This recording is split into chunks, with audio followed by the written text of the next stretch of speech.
The 15th Legion began its existence in the blood-soaked crucible of the unification wars on Terra, drawn from the gene stock of the techno-barbarians of the Achaemenid Empire.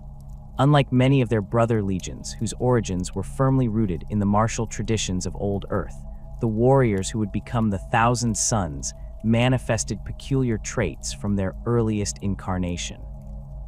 Even before receiving their distinctive crimson power armor, these Astartes displayed an uncanny affinity for the immaterium and psychic phenomena that set them apart from their fellow Space Marines. Initial hypno-indoctrination and gene seed implantation protocols for the 15th Legion followed standard procedures established by the Emperor's gene rites. However, as the first Battle Brothers completed their transformation, unusual psychic manifestations began to appear with alarming frequency. Astropathic communiques would inexplicably strengthen in their presence. Cogitator systems would malfunction in distinctive patterns when they entered certain facilities. Some Battle Brothers reported vivid prescient dreams that occasionally proved tactically valuable in upcoming engagements. The Legion's first deployment came during the latter stages of the Unification Wars, where they fought alongside the Thunder Warriors against the techno-barbarian holdouts in the Caucasus Wastes. Their effectiveness in combat was undeniable, but their methods raised eyebrows among Imperial commanders. Squad leaders would inexplicably redirect their forces moments before hidden enemy ambushes were sprung. Ammunition reserves would be conserved with uncanny precision. Enemy commanders would make inexplicable tactical blunders when facing the 15th. These early manifestations of psychic talent were not yet understood as such by Imperial authorities. The Emperor, of course, recognized the signs, but chose not to draw attention to them. Instead, he assigned the 15th Legion to specialized operations, where their unique capabilities could be employed without excessive scrutiny from those who might fear such abilities. The first true crisis for the 15th Legion emerged shortly after Terra's unification, when the first cases of the flesh change appeared. This horrific mutation caused affected Astartes to transform uncontrollably, their bodies warping into grotesque configurations of additional limbs, eyes, mouths, and other, less recognizable anatomical features. Those afflicted would either die in screaming agony or degenerate into mindless, gibbering spawn that had to be destroyed by their brothers. The Legion's apothecaries were baffled by the condition, which seemed to accelerate in those who exhibited the strongest psychic potential. The Emperor ordered the Legion's gene seed stocks sequestered for study and temporarily halted new recruitment. Rumors spread through the other legions that the 15th had been tainted from inception, and some whispered that they should be disbanded entirely. This dark period saw the 15th Legion's numbers dwindle as the flesh change claimed more victims, and their deployment in the early Great Crusade was limited to small detachments serving alongside larger Legion forces. Meanwhile, across the galaxy, the Primarch who would save them was forging his own destiny on a world of psychic refugees. Prospero, a remote world in the Ultima Segmentum, had become a sanctuary for human psychers fleeing persecution on their homeworlds. These refugees established settlements centered around the capital city of Tzeentch, the City of Light, where they developed a sophisticated culture that embraced psychic abilities rather than fearing them. Their society was built upon the controlled and disciplined use of their gifts, with strict protocols established to prevent the dangers of untrained psychic activity. It was into this society that the infant Primarch's gestation pod crashed after being scattered through the warp by the machinations of the Chaos Gods. The young Primarch was discovered by members of the Order of Blind Monks, guardians of ancient knowledge who sensed the psychic potential radiating from the child. They named him Magnus, and as he grew, his distinctive red skin and single eye marked him as clearly different from those around him.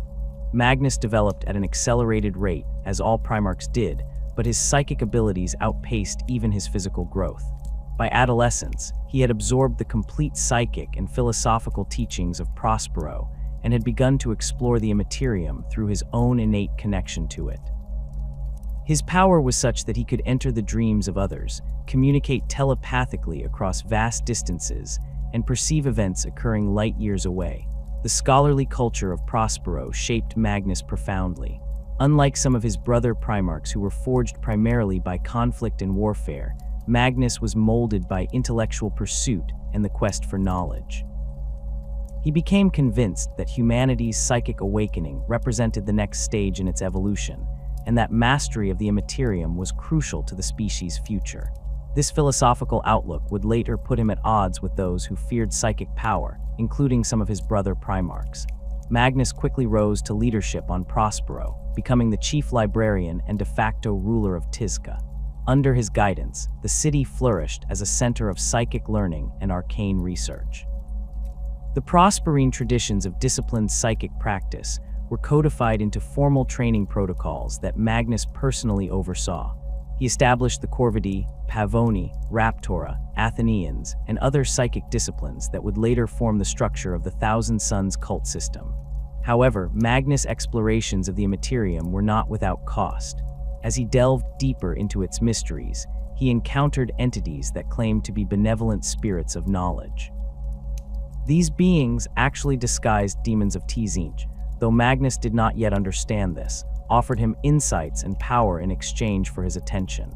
Magnus, confident in his ability to discern truth from falsehood, believed he could safely interact with these entities while maintaining his integrity. This hubris would eventually have catastrophic consequences.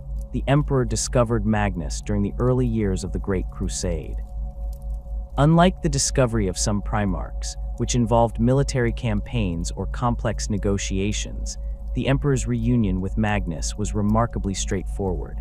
Through his own powerful psychic abilities, the Emperor had sensed Magnus' presence in the galaxy and communicated with him telepathically before physically arriving on Prospero.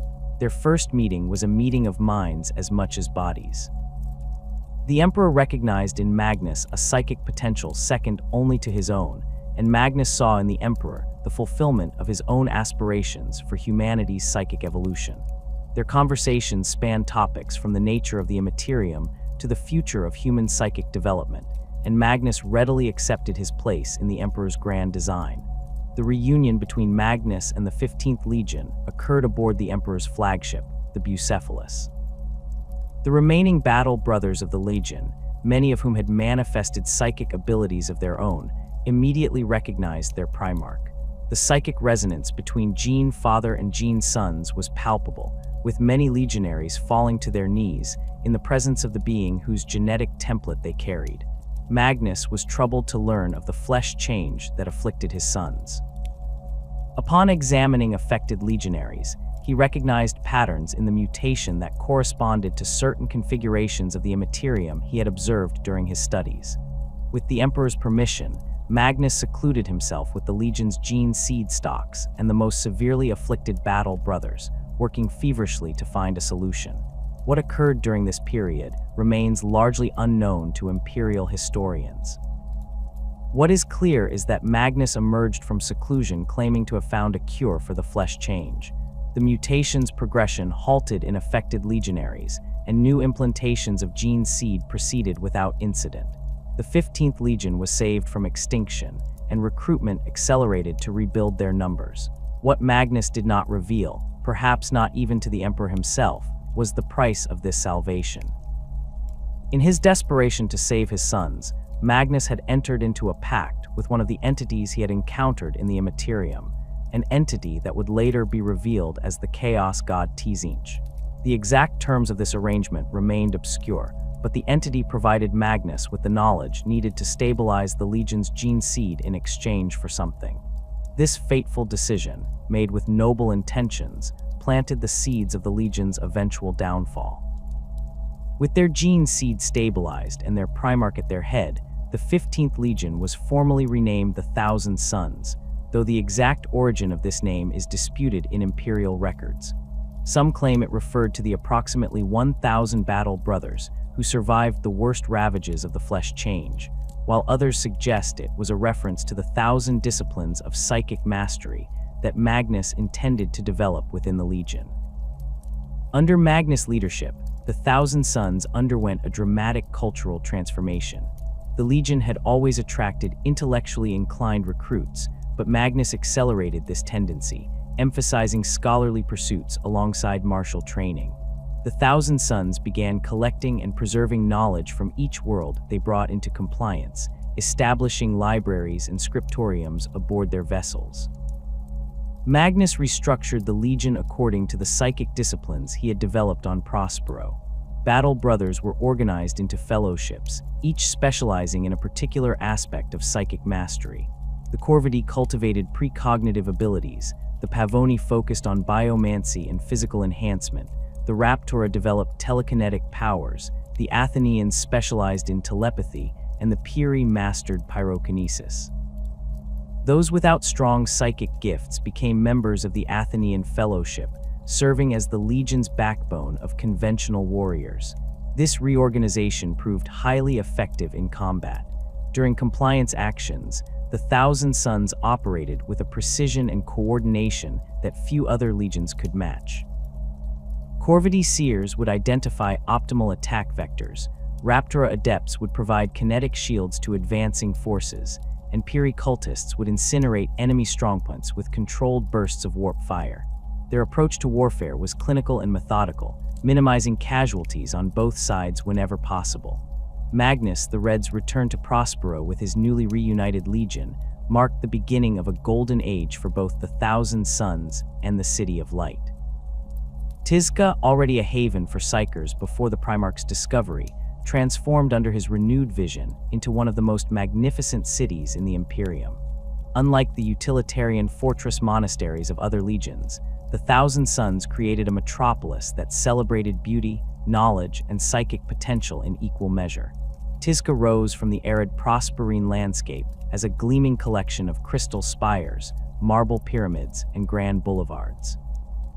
The city followed a precise geometric layout, with 9 districts arranged in concentric circles around the crowning achievement of Prosperine architecture, the Pyramid of Forbade. This massive structure housed the Great Library, the spiritual and intellectual heart of the Thousand Sons Legion. The pyramid's distinctive crystal capstone could be seen from anywhere in the city, refracting sunlight during the day and glowing with an inner illumination at night, a literal and metaphorical beacon of enlightenment. Each district of Tzeentch served a specific function in the Legion's pursuit of knowledge. The outermost ring contained training grounds where aspirants learned both martial skills and the fundamentals of psychic discipline. Moving inward, one would find research facilities dedicated to specific branches of study, from xenobiology to archaeotech analysis. Residential districts featured elegant spires, where Legion officers and Prosperine scholars lived alongside one another, fostering a continuous exchange of ideas between Astartes and mortal. The architectural style of Tzeentch reflected the Thousand Sons' reverence for ancient human civilizations. Colonnaded walkways reminiscent of old Terran Mediterranean cultures lined the main avenues.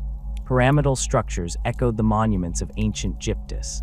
Gardens featuring mathematically precise arrangements of native Prosperine flora created spaces for contemplation and discussion. Unlike the grim, fortress-like constructions favored by many Space Marine legions, Tzeentch embraced openness and light, physical manifestations of the Legion's philosophical outlook. Perhaps most remarkable were the city's psychically reactive elements. Certain structures contained specially cultivated crystals that resonated with psychic energy, changing color or producing harmonious tones in response to the emotional states of those nearby. The grand amphitheater at the city's heart featured acoustics that could be psychically adjusted to perfectly suit any performance. Even the fountains that dotted Tzeentch's plazas were said to flow in patterns influenced by the collective psychic mood of the populace. The crowning glory of Tzeentch was undoubtedly the great library housed within the Pyramid of Forbade. This vast repository contained knowledge gathered from hundreds of worlds brought into compliance by the Thousand Sons. Unlike other legions who measured their conquests in territories claimed or enemies slain, the Sons of Magnus counted their victories in tomes preserved and wisdom recovered. The library's collection was staggering in its scope. Ancient texts rescued from dying human colonies during Old Night sat alongside xenotech analyses and astronomical surveys. Detailed accounts of compliance actions provided tactical insights, while cultural studies of newly integrated human societies helped inform imperial governance strategies. Most precious of all were the psychic texts, carefully preserved grimoires detailing meditation techniques, focus exercises, and the theoretical underpinnings of warp manipulation. Access to the library was strictly controlled, with different sections requiring various levels of clearance.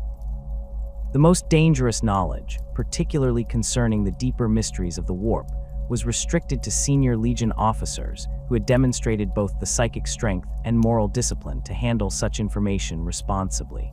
This compartmentalization reflected Magnus' understanding that knowledge, while inherently valuable, could be destructive in unprepared minds. Beyond physical texts, the Great Library incorporated innovative preservation technologies. Psychically active crystals could store experiential memories that could be accessed by trained psychers. Hololithic projection systems displayed three-dimensional models of architectural wonders from across the galaxy. Climate-controlled vaults protected the most fragile physical manuscripts from degradation. The library represented not just a collection of information, but a comprehensive approach to knowledge preservation that drew scholars from across the Imperium. The organizational structure of the Thousand Sons Legion reflected their dual nature as both warriors and scholars. Unlike the rigid, purely military hierarchies of legions like the Ultramarines or Imperial Fists, the Thousand Sons operated through overlapping systems of authority based on both martial rank and psychic specialization. The fundamental unit of the Legion was the Fellowship, typically comprising around 100 battle brothers led by a captain. 10 fellowships formed a chapter, commanded by an adept of significant rank within one of the psychic cults. The Legion maintained approximately 10 chapters, though this number fluctuated as the Great Crusade progressed. This structure allowed for flexible deployment, with fellowships often detached for specialized missions requiring their particular expertise. Intersecting with this conventional organization were the psychic cults, each dedicated to a particular discipline of warp manipulation. Every Thousand Son, regardless of rank, belonged to one of these cults based on their psychic aptitude and personal inclination. The major cults included the Corvidae, masters of precognition and strategic foresight, who could glimpse probable futures and guide the Legion's planning accordingly. Their symbol was the Raven, and they often served as strategic advisors to expedition fleets. The Piri, wielders of fire and energy, who could manipulate thermal energy to devastating effect on the battlefield. Their discipline extended from creating protective heat shields to launching devastating firestorms against enemy positions. The Pavoni, biomancers who studied the manipulation of living tissue, both their own and others. Their abilities ranged from accelerated healing to inflicting cellular breakdown in enemies. Many of the Legion's apothecaries came from this cult. The Raptora, telekinetics capable of manipulating physical objects with their minds. Their battlefield role often involved creating kinetic shields to protect their brothers while using their powers to crush enemy fortifications or hurl projectiles. The Athenian cult specialized in telepathy and mind reading, making them invaluable for intelligence gathering and communication. They could extract information from prisoners, coordinate complex maneuvers without Vox communication, and detect deception with uncanny accuracy. Each cult was led by a Magister Templi who reported directly to Magnus himself. These senior officers formed the Rihati, the Primarch's inner circle of advisors who helped shape Legion policy and strategy. Cult affiliation was marked by subtle variations in armor decoration and the design of psychic-focused devices incorporated into their power armor. For the minority of Thousand Sons who displayed limited or no psychic ability, the Athenian cult provided a home. These battle brothers, sometimes called the Unaugmented, formed the backbone of conventional tactical operations and often specialized in technical roles that supported their psychically gifted brothers. Standing apart from both the fellowship structure and the cult system was the elite Sekhmet, Magnus' personal honor guard, and the Legion's finest warriors. Clad in ornate Terminator armor and recruited exclusively from veterans who had mastered both martial combat and psychic discipline, the Sekhmet represented the pinnacle of what a Thousand Son could achieve. Known colloquially as the Scarab Occult, these warriors combined devastating telekinetic assaults with precision bolter fire and close combat prowess. The The Sekhmet were distinguished by their ornate terminator plate, decorated with esoteric symbols that served both decorative and functional purposes, strengthening their psychic focus. Their helmets featured distinctive curved crests reminiscent of ancient Egyptian nobility, and their shoulder pauldrons bore the symbol of the scarab, representing both rebirth and protection in Prosperine iconography. In battle, the Sekhmet operated as independent strike forces, teleporting directly into the heart of enemy formations to cause maximum disruption. Their psychic abilities allowed them to coordinate with uncanny precision, and their Terminator armor rendered them nearly impervious to conventional weaponry. A single squad of Sekhmet could turn the tide of a compliance action through their combination of psychic might and martial skill. The culture of Prospero and its legion was founded on three interlinked principles: the preservation of knowledge, the disciplined development of psychic potential, and the belief that humanity's future lay in psychic evolution.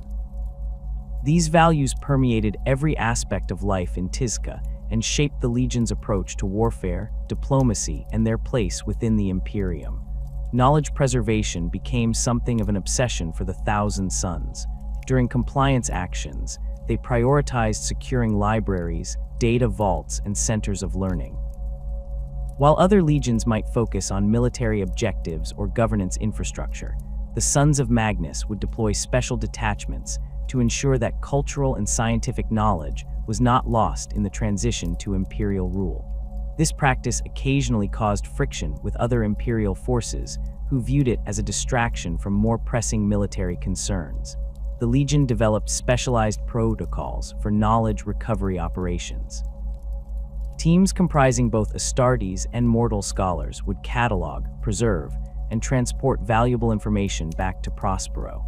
In cases where physical retrieval was impossible, they employed memory capture techniques, using psychic abilities to record the contents of texts or the expertise of indigenous scholars. The Thousand Sons maintained that this practice served the Emperor's vision of reuniting human knowledge scattered during the Age of Strife. Psychic development on Prospero followed a structured, disciplined approach that stood in stark contrast to the fear and superstition that characterized attitudes toward psychers on many imperial worlds.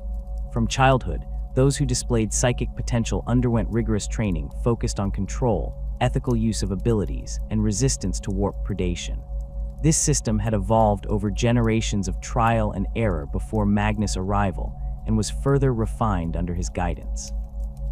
The Prosperine approach to psychic training emphasized defensive techniques first, mental shielding, energy containment, and meditation practices that stabilized the connection between mind and warp. Only after mastering these fundamentals would students progress to active applications of their abilities. This cautious methodology resulted in a remarkably low rate of possession or psychic accidents compared to other human populations with similar psychic potential. The Great Library stood at the center of this educational system, providing both historical context and theoretical frameworks for understanding psychic phenomena. Students progressed through clearly defined ranks, each granting access to more advanced knowledge. The highest levels of training were reserved for those who demonstrated not just psychic strength, but also the wisdom and moral character to wield such power responsibly. The Thousand Sons viewed themselves as protectors of human psychic potential throughout the galaxy. They maintained networks of contacts on worlds with high concentrations of psychers, often identifying and recruiting promising individuals before they came to the attention of the black ships that collected psychers for Terra. This practice was technically within their rights as a legion, but created tension with other imperial organizations tasked with psycher oversight.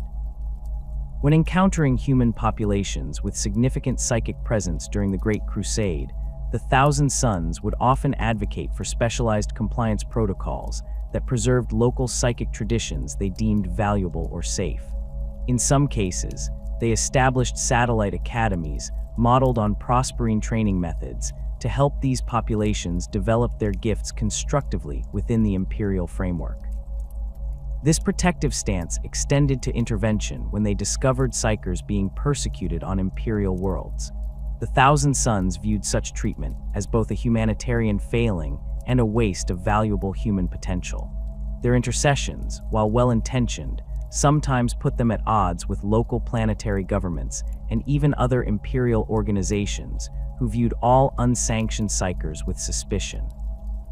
The pursuit of arcane knowledge and psychic mastery defined the Thousand Sons more than any other legion. While all Astartes were warriors without peer, the Sons of Magnus cultivated abilities that transcended conventional warfare, organizing their psychic disciplines into a sophisticated system of 9 great cults. This structure allowed for specialized training while ensuring that the legion maintained a cohesive psychic doctrine. The Corvidae, perhaps the most influential of the cults, specialized in divination and foresight. Their abilities ranged from battlefield precognition to long-term strategic planning based on possible futures. A skilled Corvidae could track the tangled threads of fate, identifying crucial decision points and optimal paths to victory. In battle, they served as tactical advisors, warning of enemy movements before they occurred and guiding their brothers to positions of advantage. Their symbol, the raven, represented both wisdom and the ability to see what others could not. Ahriman, first captain of the Legion and chief librarian, led this cult with unparalleled mastery of its disciplines. The Piri cult harnessed the raw energies of the warp, manifesting primarily as control over fire and heat. On the battlefield, Piri adepts could ignite enemy fortifications with a gesture, melt through armored bulkheads, or create corridors of protective heat that deflected incoming projectiles.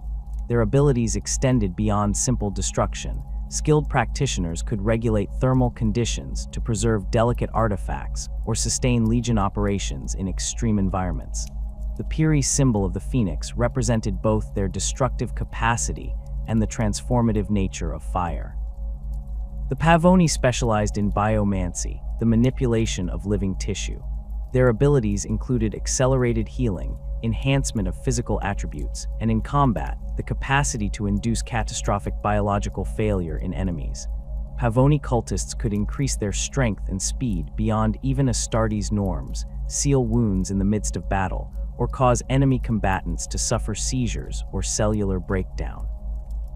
This mastery of biological processes made them invaluable both as combat specialists and as adjuncts to the Legion's apothecaries. Their symbol, the peacock, represented physical perfection and transformation. The Raptora cult focused on telekinesis, developing techniques to manipulate physical matter with the mind. In battle, they created kinetic shields that could stop everything from bullets to artillery shells, while simultaneously using their powers offensively to crush enemy positions or hurl debris as improvised weapons. The most skilled Raptora adepts could maintain multiple telekinetic effects simultaneously, protecting their battle brothers while tearing apart enemy fortifications. Their hawk symbol represented precision and mastery over the physical world. The Athenian cult specialized in telepathy, developing techniques for mind reading, memory extraction, and psychic communication. During compliance actions, they served as interrogators and translators, gleaning crucial information from captured enemies or facilitating negotiations with human populations. In combat, they could disrupt enemy communications, sow confusion in opposing forces, or even temporarily overwhelm hostile minds with psychic static. Their symbol, the owl, represented wisdom and the ability to see in darkness, in this case, the darkness of others' thoughts. Less prominent but equally important were the 4 remaining cults: the Athenian cult of telepathic arts, the Raptora cult specializing in telekinesis, the Piri cult focusing on pyrokinesis, and the Corvidae cult dedicated to divination and foresight. The Thousand Sons also maintained several smaller disciplines, including the Kalapoja, masters of animal communion, the Ethegis, specialists in warding and protection, the Serenunos, practitioners of illusion and misdirection, and the Anubieks, experts in death sense and spirit communication. Each cult maintained its own training protocols, meditation techniques, and focus rituals.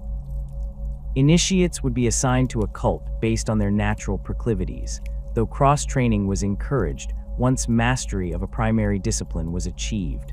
The most accomplished Thousand Sons could draw upon multiple psychic disciplines, though such versatility typically came at the cost of the specialized mastery achieved by dedicated cult members. The framework for these psychic disciplines came from Magnus' development of the enumerations, a series of mental exercises and meditative states that allowed for controlled access to psychic abilities. Each enumeration represented a deeper level of connection to the warp, with corresponding increases in both power and risk. A battle brother operating at the first enumeration might manifest minor precognitive flashes or telepathic impressions, while one who had achieved the 8th or 9th enumeration could unleash devastating psychic attacks or perceive events occurring light years away. The enumerations served multiple purposes beyond simply categorizing power levels. They provided a structured progression for psychic development, ensuring that legionaries mastered fundamental control techniques before attempting more dangerous applications. They also functioned as a safety mechanism. A thousand son who felt his control slipping could step down to a lower enumeration, reducing the flow of warp energy through his mind until stability was restored. Each enumeration involved specific breathing patterns, visualization exercises, and mental configurations. The first enumeration taught basic warp awareness and psychic shielding. The 2nd through 4th developed specific applications within a chosen discipline. The 5th and 6th expanded perception beyond normal space-time limitations. The 7th through 9th granted access to the deepest mysteries of the warp, allowing for effects that bordered on reality manipulation. Achieving the higher enumerations required years of disciplined practice. Even among the psychically gifted Thousand Sons, only a minority ever mastered the 8th, and fewer still attained the 9th. Magnus himself operated beyond these classifications, his Primarch physiology and inherent connection to the warp placing him in a category of his own. In practical terms, the enumerations transformed how the Thousand Sons approached warfare. A battle brother entering combat would typically establish himself at the appropriate enumeration based on the threat level and his assigned role. Scout operations might require only the subtle awareness of the 1st or 2nd enumeration, while major engagements could see entire fellowships ascending to the 5th or 6th to unleash their full potential. The combination of cult specialization and enumeration techniques created a uniquely flexible fighting force. Unlike conventional Astartes who were limited to physical weapons and tactics, the Thousand Sons could adapt their capabilities to meet almost any challenge. Facing heavily armored opponents, Pavoni cultists could identify and exploit weak points in enemy physiology. Encountering superior numbers, Raptora adepts could create choke points with telekinetic barriers, while Piri specialists laid down corridors of flame. This adaptability extended beyond combat applications. The Thousand Sons approached compliance actions with a toolkit of options unavailable to other legions. Resistant planetary governments might find their leaders experiencing prophetic dreams urging cooperation, courtesy of Corvidae interventions. Hostile populations could be pacified through subtle telepathic calming projected by Athenian adepts. When conventional Imperial forces might need to resort to bombardment or protracted siege, the Thousand Sons could often achieve compliance through more surgical psychic operations. The Legion's combat doctrine integrated these psychic capabilities with traditional Astartes tactics in a system they called the syntaxis, the harmonious combination of physical and metaphysical warfare. Under this doctrine, conventional military assets worked in precise coordination with psychic specialists to create effects greater than either could achieve alone. A typical Thousand Sons assault might begin with Corvidae augurs identifying critical weaknesses in enemy positions through precognitive scanning. Raptora adepts would then establish telekinetic corridors through which conventional tactical squads could advance with minimal exposure to enemy fire. As the main force engaged, Pavoni biomancers would enhance their brothers' physical capabilities while simultaneously inducing fatigue or disorientation in enemy combatants. Piri cult members would provide fire support, igniting key targets or creating walls of flame to channel enemy movements. This integrated approach made the Thousand Sons extraordinarily efficient in compliance actions. They typically achieved their objectives with minimal casualties on both sides and limited collateral damage, a point of pride for a legion that valued knowledge and saw needless destruction as wasteful.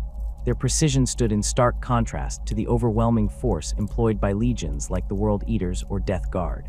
However, this efficiency came with costs. The psychic exertion required by the syntaxis placed tremendous strain on the legion's psychically active members. Extended campaigns often required rotation of psychic specialists to prevent exhaustion or dangerous lapses in concentration. The Legion also maintained a higher proportion of support personnel compared to other Astartes forces, including mortal scholars who managed the extensive intelligence gathering necessary to optimize their operations.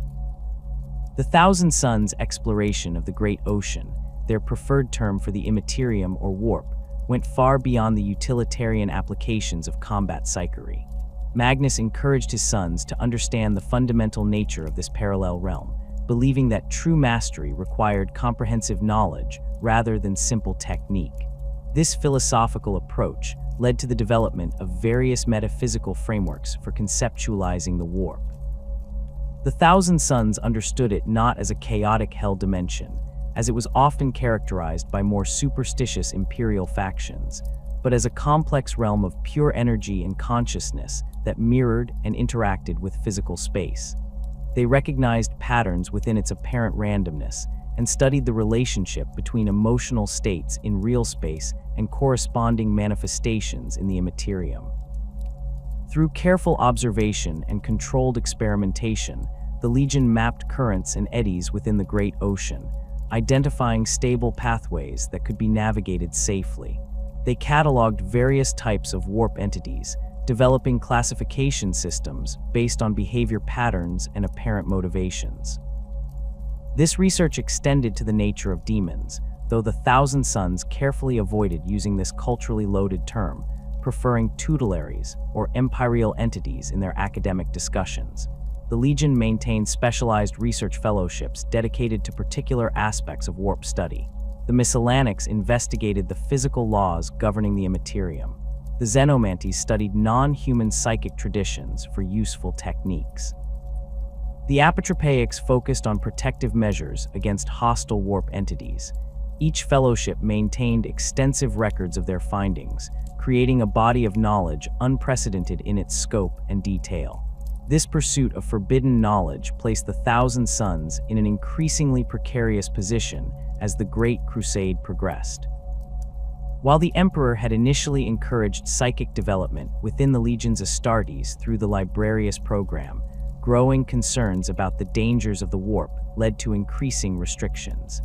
The Council of Nikaea would eventually bring these tensions to a head, but long before that formal council, the Thousand Suns found their research viewed with suspicion by their brother legions.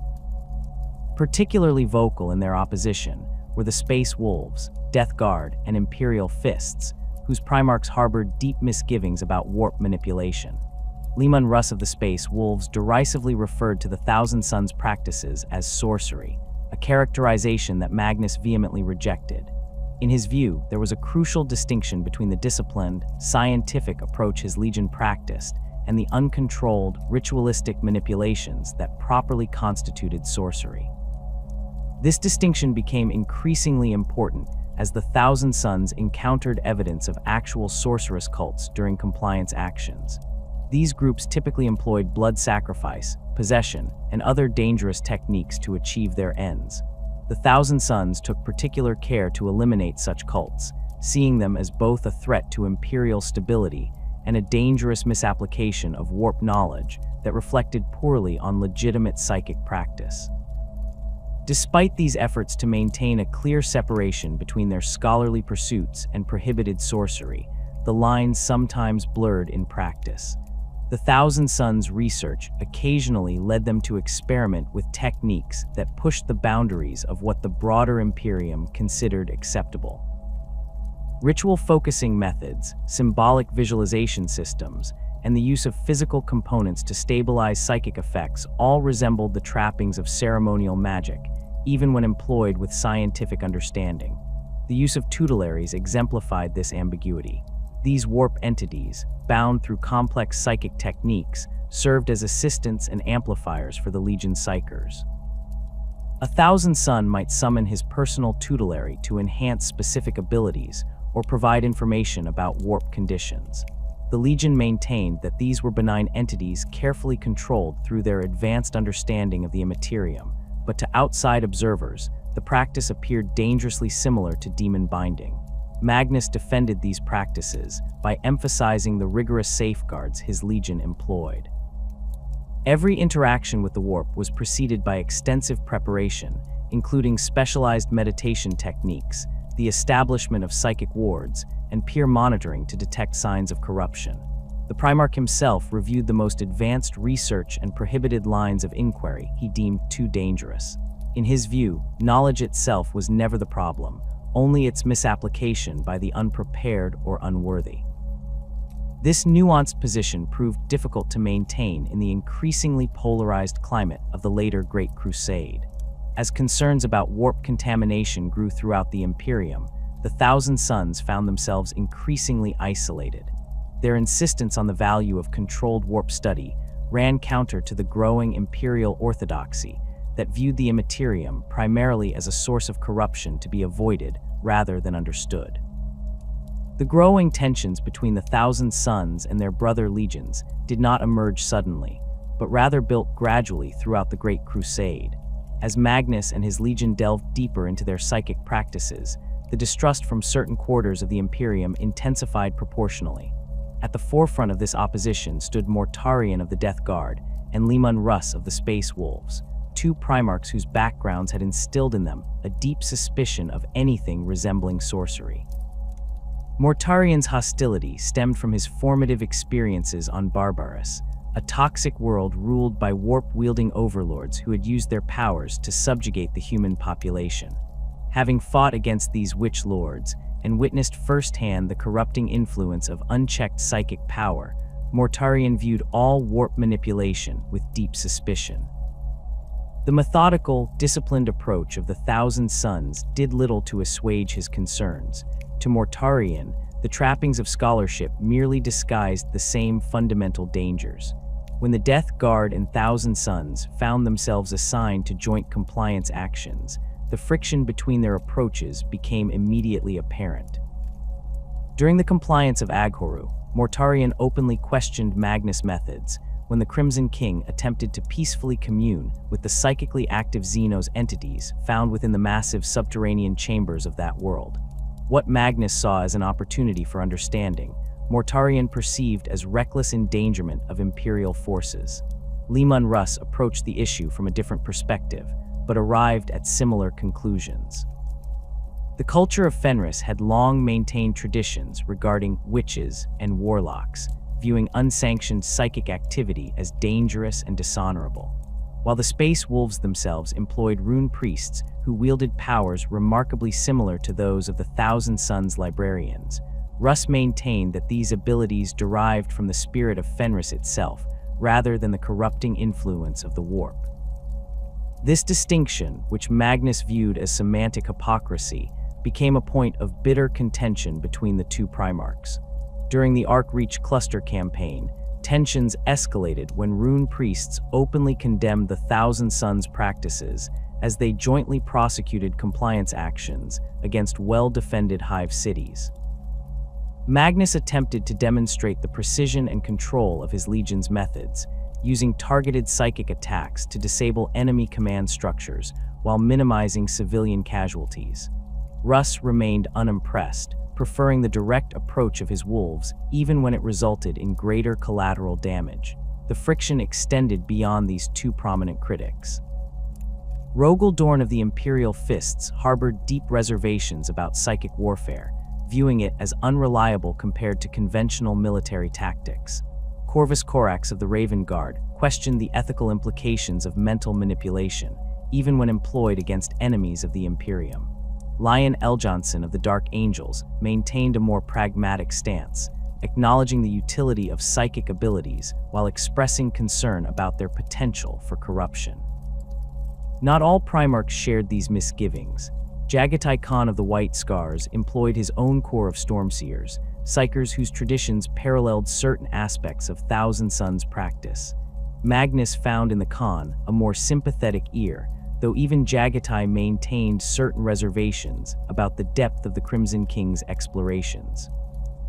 Lorgar of the Word-Bearers initially showed great interest in the Thousand Sons research, frequently engaging Magnus in philosophical discussions about the nature of the warp and its relationship to humanity's future.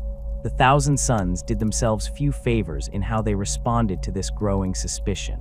Magnus, convinced of the righteousness of his approach, often displayed intellectual arrogance when challenged. Rather than acknowledging the legitimate concerns of his brothers, he tended to dismiss them as products of ignorance or superstition. This condescension, however unintentional, only widened the gulf between the Thousand Sons and their critics. Within the Legion, attitudes varied. Some, like First Captain Ahriman, advocated for a more diplomatic approach, suggesting that the Thousand Sons should moderate their more controversial practices or at least be more discreet in their application. Others, like the fiery Phocis Tikar, captain of the Second Fellowship, bristled at any suggestion that they should compromise their pursuit of knowledge to appease what he viewed as primitive superstition.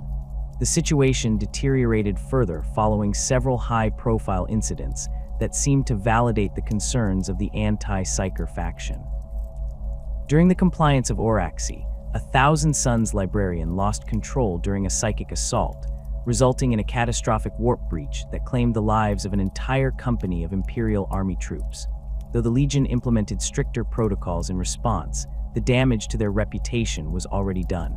More damaging still was the Kamenka-Troika campaign, where the Thousand Sons fought alongside the Space Wolves against well-entrenched Xenos forces.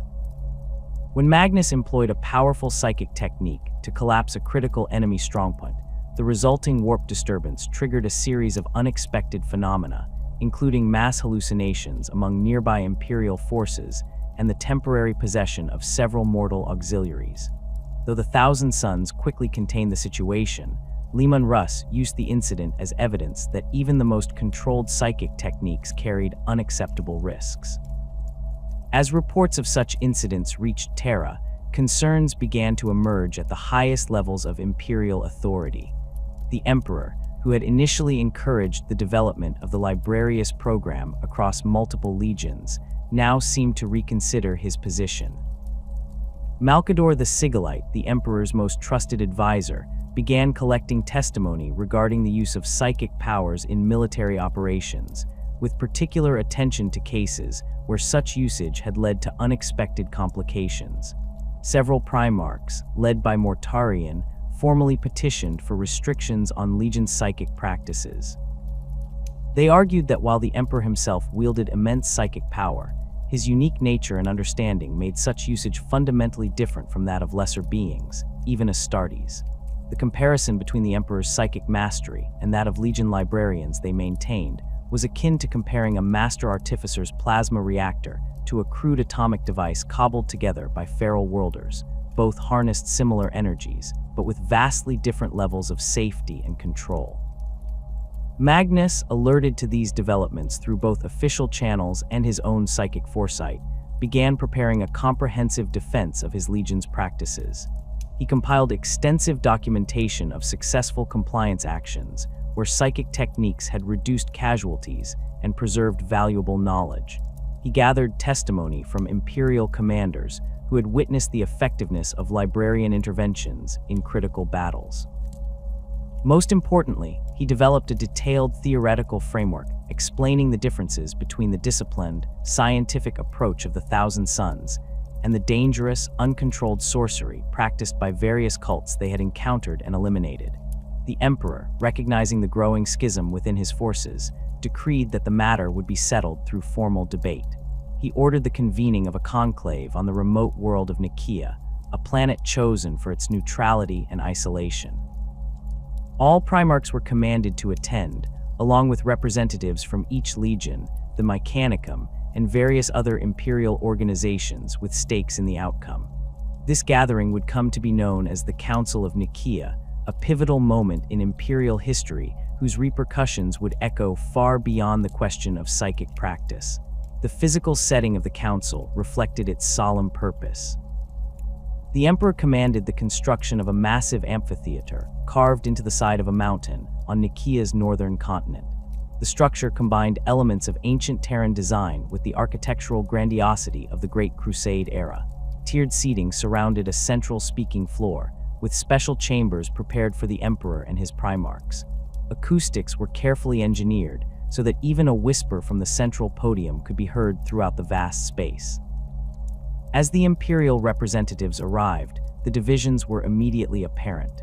The Death Guard and Space Wolves contingents pointedly established their quarters at a distance from the Thousand Suns delegation. The word-bearers, once friendly toward Magnus Legion, now maintained a conspicuous neutrality. The White Scars positioned themselves as mediators, maintaining cordial relations with both factions while reserving judgment on the matters at hand. The council began with formal presentations from both sides of the debate. Speaking for the anti-Psyker faction, Mortarion delivered a powerful indictment of warp manipulation in all its forms. He recounted his experiences on Barbaros, where psychic overlords had used their powers to enslave and torment the human population. He detailed incidents from the Great Crusade where psychic phenomena had led to unnecessary casualties or compromised Imperial objectives. Most pointedly, he questioned whether any human mind, even one enhanced by Astartes conditioning, could safely interact with the fundamental forces of the Immaterium. Leman Russ followed with a more direct attack on the practices of the Thousand Suns specifically. He characterized their techniques as reckless experimentation that prioritized the acquisition of knowledge over the safety of Imperial forces. The Space Wolves Primarch drew a sharp distinction between what he termed natural psychic abilities, like those employed by his rune priests, who drew their power from the world spirit of Fenris, and the unnatural manipulations practiced by Magnus Legion, which he claimed involved trafficking with entities from beyond the material realm. Magnus listened to these accusations with growing frustration, recognizing the fundamental misunderstandings that underpinned them. When his turn came to speak, he approached the central podium with a carefully prepared defense. He began by acknowledging the legitimate dangers of uncontrolled psychic activity, citing the Thousand Suns' own efforts to eliminate sorceress cults encountered during compliance actions. He then methodically outlined the safeguards his legion had developed, from the structured progression of the enumerations to the peer monitoring systems that ensured no Battle Brother's abilities exceeded his control. The Crimson King drew upon historical examples where psychic intervention had decisively turned the tide of battle in the Imperium's favor. He presented statistical analyses showing that compliance actions involving librarian support typically resulted in fewer casualties on both sides compared to purely conventional operations. Most passionately, he argued that humanity's psychic potential represented not a threat to be suppressed, but the species' evolutionary destiny, a future that the Emperor himself had foreseen and was guiding humanity toward. Magnus reserved his most pointed remarks for what he viewed as the hypocrisy of his accusers. He questioned how the rune priests of the Space Wolves could be considered fundamentally different from the librarians of other legions, when the observable effects of their powers were virtually identical. The distinction between drawing power from the world's spirit versus the Immaterium, he suggested, was meaningless when examined through the lens of objective reality rather than cultural mythology. As the formal presentations concluded, the council moved to open debate. Representatives from various legions offered their perspectives, creating a complex tapestry of viewpoints that defied simple categorization. Jagatai Khan spoke of the Chagorian traditions that had informed the White Scars' approach to psychic ability, emphasizing the importance of balance and restraint rather than outright prohibition. Sanguinius of the Blood Angels acknowledged the risks of warp interaction, while suggesting that properly trained psychers represented an asset the Imperium could ill afford to discard. Malkador, the Sigilite, offered a historical perspective, recounting the old night when uncontrolled psychic awakening had contributed to humanity's fall from its dark age of technology heights. He reminded the assembly that the Emperor's own policies regarding psychers had always been carefully nuanced, neither embracing unrestricted development nor mandating complete suppression. Throughout the proceedings, the Emperor himself remained largely silent, his immense presence a constant reminder of what was at stake. Only occasionally did he interject to clarify a point or redirect a line of questioning that strayed too far from the central issues. His inscrutable expression gave no indication of which arguments had swayed him, if any. As the council entered its final phase, tension within the amphitheater reached a palpable level. Magnus made one last impassioned plea for understanding, warning that to deny humanity's psychic potential was to condemn the species to stagnation and eventual decline. Mortarion countered with an equally fervent argument that the risks of unrestricted psychic practice threatened not just individual practitioners, but the entirety of human civilization. When all arguments had been presented, the Emperor rose from his throne. The amphitheater fell into absolute silence as he moved to the central podium, his golden armor catching the light in a way that seemed to illuminate the entire chamber. What followed was not the nuanced ruling many had expected, but rather a clear and unambiguous decree. The librarious divisions of all legions were to be disbanded immediately. The practice of psychic powers by Astartes was prohibited throughout the Imperium. Those with psychic abilities were to cease using them and return to conventional combat roles within their respective legions. The Emperor drew a clear distinction between the controlled use of psychic abilities by specially trained and sanctioned individuals under his direct authority, such as the astropaths who maintained interstellar communication and the navigators who guided ships through the warp, and the broader application of such powers within the legions Astartes. The former remained necessary for the functioning of the Imperium. The latter, he now declared, presented risks that outweighed their tactical advantages. Most pointedly, the Emperor specifically condemned the practices of the Thousand Sons, stating that much of what they termed scholarly research crossed the line into sorcery, a practice he had always forbidden. He ordered Magnus to cease all such activities immediately and to surrender the Legion's collections of psychic lore to Imperial authorities for evaluation and possible destruction. The ruling fell like a thunderbolt across the assembly. The anti-psyker faction could scarcely contain their satisfaction, while the Thousand Sons delegation sat in stunned silence. Magnus himself remained outwardly composed, though those closest to him could see the profound shock and disappointment behind his single eye. The Emperor had not merely restricted certain controversial practices, he had repudiated the fundamental principles around which Magnus had built his legion's identity. As the council dispersed, the Primarchs and their retinues prepared to return to their respective commands and implement the Emperor's decree. Outwardly, Magnus accepted the ruling with appropriate deference, publicly instructing his sons to comply fully with their father's commands. He spoke of the Thousand Sons' continued loyalty to the Imperial vision and their willingness to adapt their methods in service to that greater cause. Privately, however, Magnus seethed with a complex mixture of emotions, disappointment, frustration, and a growing sense of betrayal. He believed that the Emperor, more than anyone, should have understood the value of the knowledge his legion had accumulated and the care with which they had pursued their studies. The blanket condemnation of their work as sorcery struck him as not merely unfair but fundamentally inaccurate, a judgment based on fear and misunderstanding rather than a true evaluation of their methods. Upon returning to Prospero, Magnus secluded himself in his private chambers within the pyramid of Foda. For days, he communed with his closest advisors, weighing their options in light of the Emperor's decree. Some, like Ahriman, counseled full compliance, suggesting that the Legion could continue its intellectual traditions while abstaining from active psychic practice.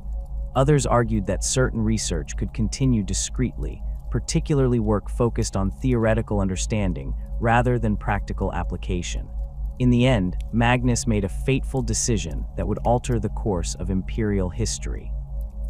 While outwardly appearing to comply with the Emperor's edict, he determined that the Thousand Sons would continue their most important psychic practices in secret.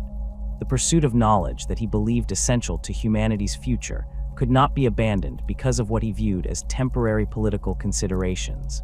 The Emperor, Magnus reasoned, would eventually recognize the value of their work and rescind the restrictions once the current climate of fear had passed.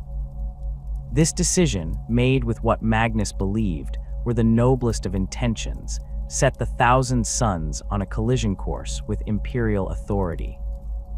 As they implemented elaborate measures to conceal their continued psychic activities, conducting research in shielded chambers deep within the Pyramid of forbade, communicating through coded references in seemingly innocuous scholarly works, training new initiates under the guise of theoretical historical study, they moved further from the path of compliance that could have preserved them.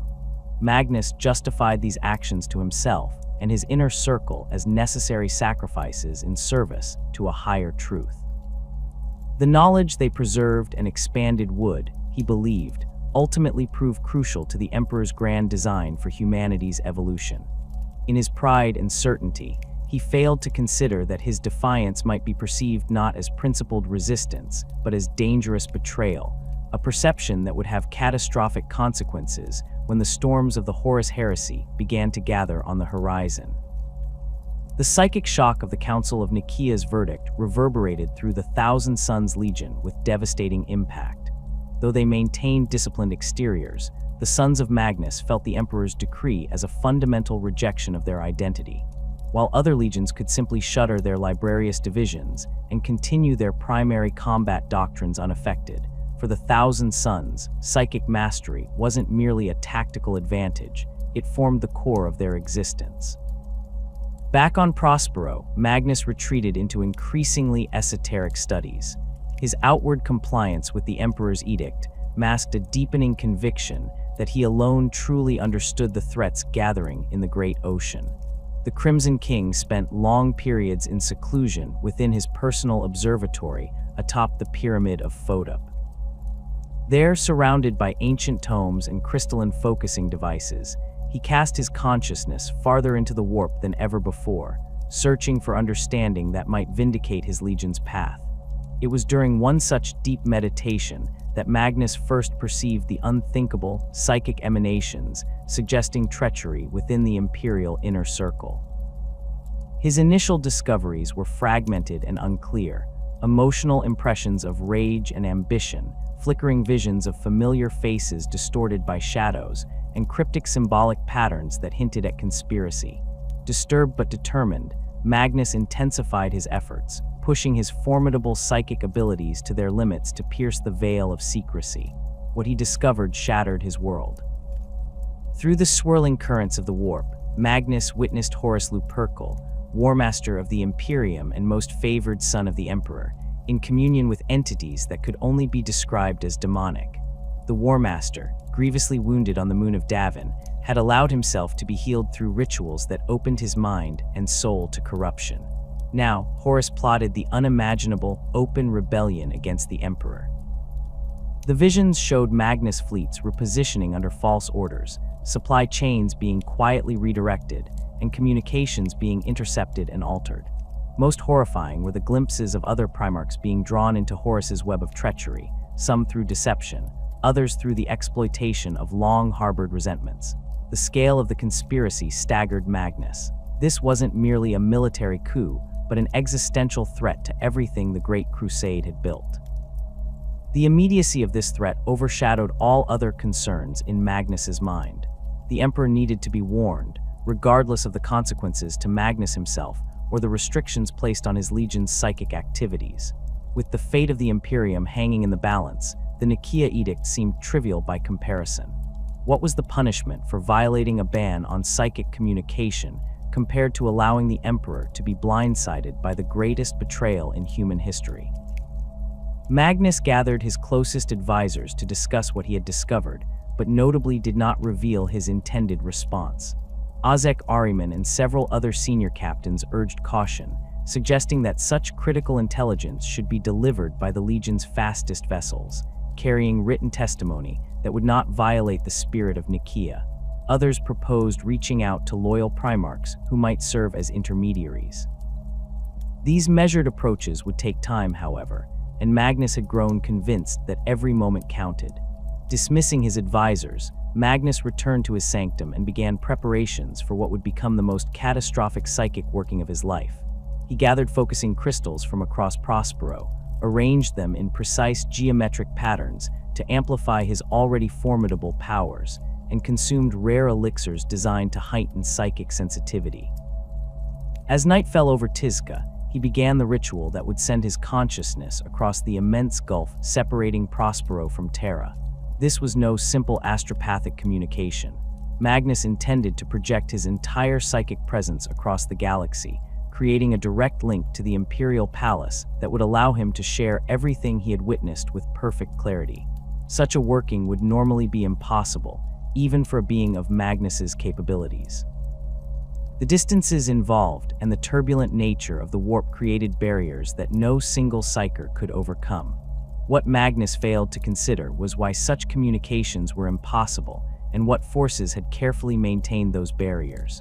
The Emperor had established a psychic shield around Terra, not merely to protect the throne world from hostile warp entities, but to conceal his most secret and vulnerable project, the Imperial Webway. Deep beneath the Imperial Palace, the Emperor had been laboring to create a human-accessible portion of the ancient Eldar transportation network, a system that would free humanity from dependence on warp travel and its attendant risks. This delicate undertaking required the Emperor's constant attention, maintaining psychic wards that separated the half-constructed Webway portal from the predatory entities of the warp. Any disruption to these wards could prove catastrophic, potentially opening Terra itself to demonic incursion. It was precisely this risk that had informed the Emperor's decision at Nikaea. The proliferation of untrained or undisciplined psykers created vulnerabilities in the fabric of reality that his grand project could not afford. Ignorant of these crucial details, Magnus proceeded with his desperate gambit. Channeling power beyond anything he had previously attempted, he forced his psychic presence through the warp toward Terra. The barriers thinned before his onslaught, but did not yield completely. Frustrated and increasingly desperate, Magnus unconsciously reached for assistance, drawing on the same entities he had long convinced himself were benign sources of knowledge. These powers, aspects of Tzeentch that had cultivated Magnus's pride and hubris for decades, eagerly provided the additional strength he needed. With their aid, Magnus shattered the psychic barriers protecting Terra and established his connection to the Emperor. In that moment of seeming triumph, he failed to perceive how his actions had torn a catastrophic breach in the Emperor's carefully constructed wards around the Webway project. The message itself reached the Emperor with perfect clarity. Every detail of Horus's treachery, every nuance of the conspiracy, flowed directly into the Emperor's consciousness. But this success came at an unimaginable price. The breach Magnus had created allowed warp entities to pour into the human section of the Webway, overwhelming the custodian guards stationed there and threatening to create a permanent warp rift in the heart of Terra itself. The Emperor, forced to abandon crucial work to deal with this new crisis, felt a rage unlike any he had known since the scattering of his Primarchs. The warning about Horus, while valuable, now competed with an immediate existential threat to the throne world itself. Magnus had not merely disobeyed the Nikaea Edict, he had inadvertently compromised humanity's future as the Emperor had envisioned it. In the aftermath of his psychic sending, Magnus collapsed into unconsciousness, drained by the immense effort. When he awoke, the full horror of what he had done began to dawn on him. The entities that had assisted him revealed themselves more clearly, showing him visions of the breach he had created and the consequences now unfolding on Terra. Far from saving the Imperium, he had created a second devastating crisis that divided the Emperor's attention at the worst possible moment. Magnus withdrew into isolated despair, ignoring the concerned inquiries of his captains. His pride, once so towering, crumbled as he confronted the possibility that his critics had been right all along, that his confidence in his ability to safely navigate the warp had been hubris of the highest order. For perhaps the first time, the Crimson King faced the prospect that his entire philosophical approach might have been fundamentally flawed. On Terra, the Emperor made a cold calculation. The breach in the Webway required his immediate and ongoing attention to prevent a full-scale demonic incursion into the Imperial Palace. He could not personally leave Terra to deal with either Horus's betrayal or Magnus's transgression. Instead, he summoned Leman Russ, Primarch of the Space Wolves, to the throne world. The Emperor's instructions to Russ have been a subject of debate among Imperial historians for millennia. What is clear is that Russ was ordered to bring Magnus to Terra to account for his actions. What remains contested is whether the emperor explicitly ordered Magnus's arrest or his execution. The ambiguity may have been intentional, allowing the emperor deniability regardless of the outcome, or it may have resulted from miscommunication, exacerbated by the influence of those already working to deepen the divisions within the Imperium. Whatever the exact wording, Russ interpreted his mandate in the harshest possible terms. His long-standing suspicion of Magnus and the Thousand Sons, combined with his natural predisposition toward direct action, led him to prepare for a punitive expedition rather than a mere apprehension. The Wolf King assembled a substantial force, including nearly his entire legion, elements from the Silent Sisterhood whose null abilities would counteract Thousand Sons' psychic powers, and a contingent of custodian guard to represent the Emperor's authority. As this force mustered, Horus, now fully committed to his treacherous path, saw an opportunity to eliminate 2 loyal legions in a single stroke. Through careful manipulation, the War Master reinforced Russ's worst assumptions about Magnus, suggesting that the Crimson King had always intended to betray the Emperor, and that the psychic sending was merely a feint designed to lower Terra's defenses. He implied that the Emperor's true wishes, which political considerations prevented him from stating explicitly, were for the elimination of Magnus and his legion. Russ, predisposed to believe the worst of his psychically gifted brother, accepted these insinuations without sufficient scrutiny. What might have been a mission to arrest a wayward Primarch transformed into preparations for a punitive massacre. The Space Wolves set course for Prospero, their purpose no longer to retrieve Magnus but to execute him and exterminate his legion. On Prospero, Magnus gradually emerged from his self-imposed isolation, but not to organize a defense. Having seen the approaching retribution through his psychic abilities, he made perhaps the most controversial decision of his troubled existence. He would accept destruction as penance for his failure. Not only would he not resist, but he would actively prevent his legion from effectively defending themselves. Without explaining his reasoning, Magnus ordered the Thousand Sons to disable Prospero's orbital defense grid and planetary shields.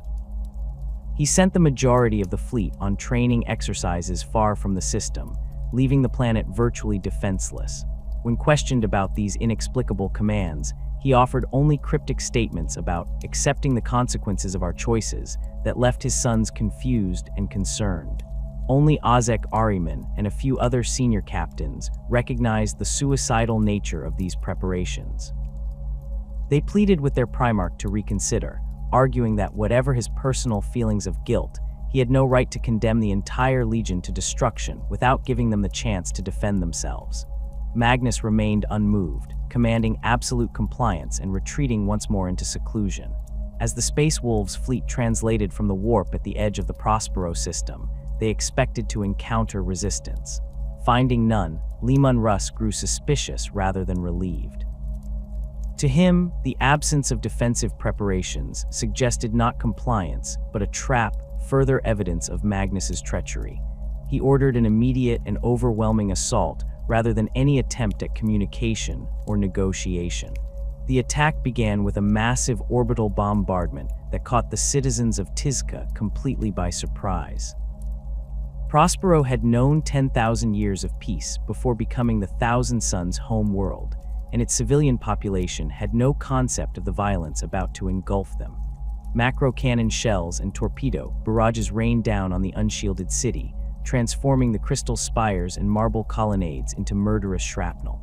Entire districts collapsed in seconds, burying thousands of civilians and scholars under tons of debris.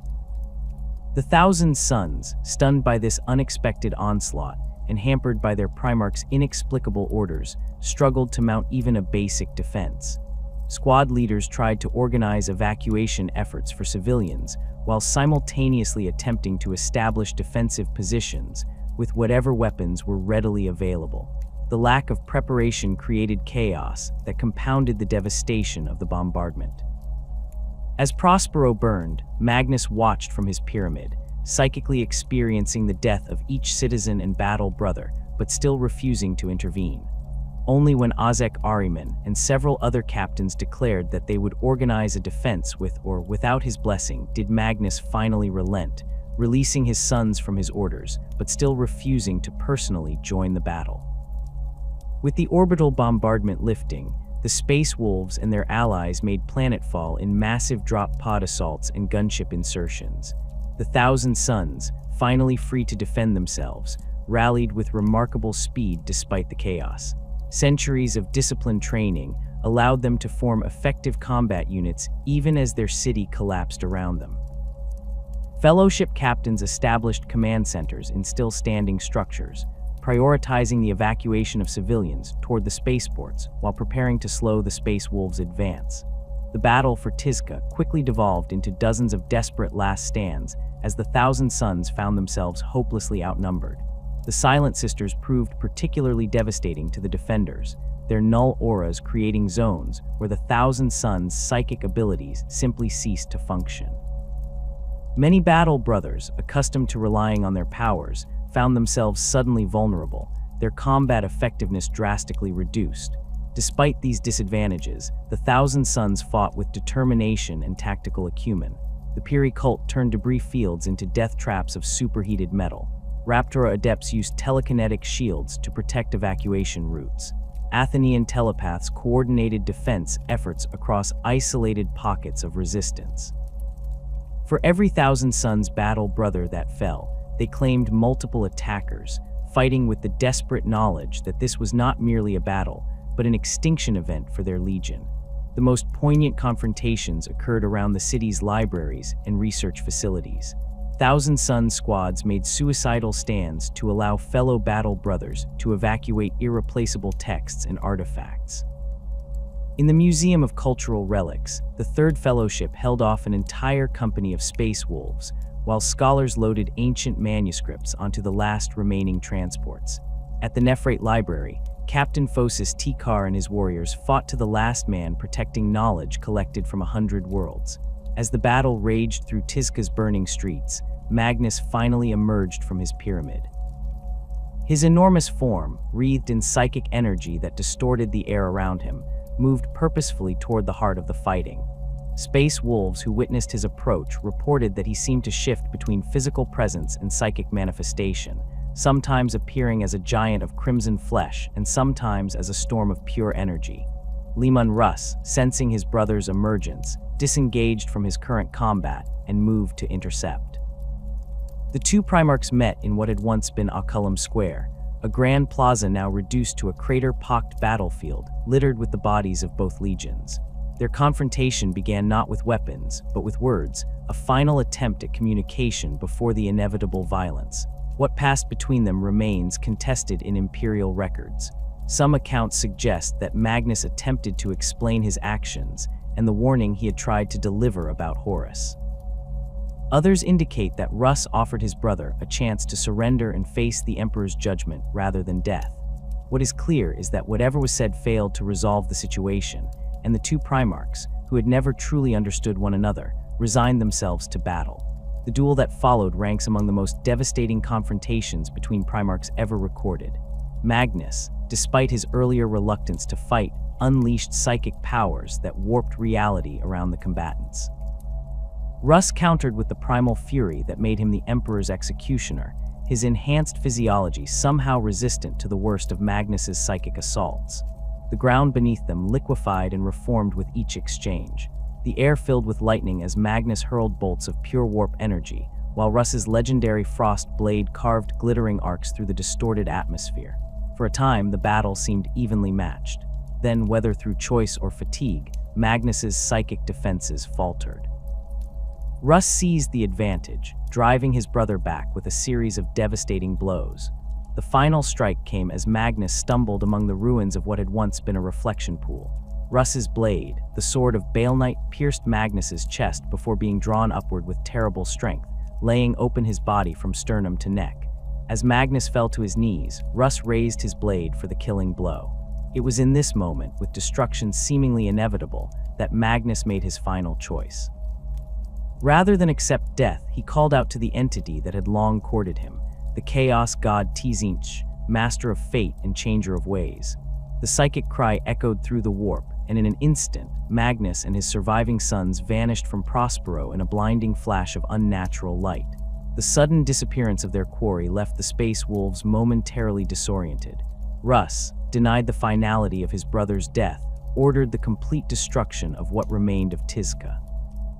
The city that had stood as the pinnacle of human psychic achievement was systematically razed, its libraries burned, its art treasures looted or destroyed, its architectural wonders reduced to rubble.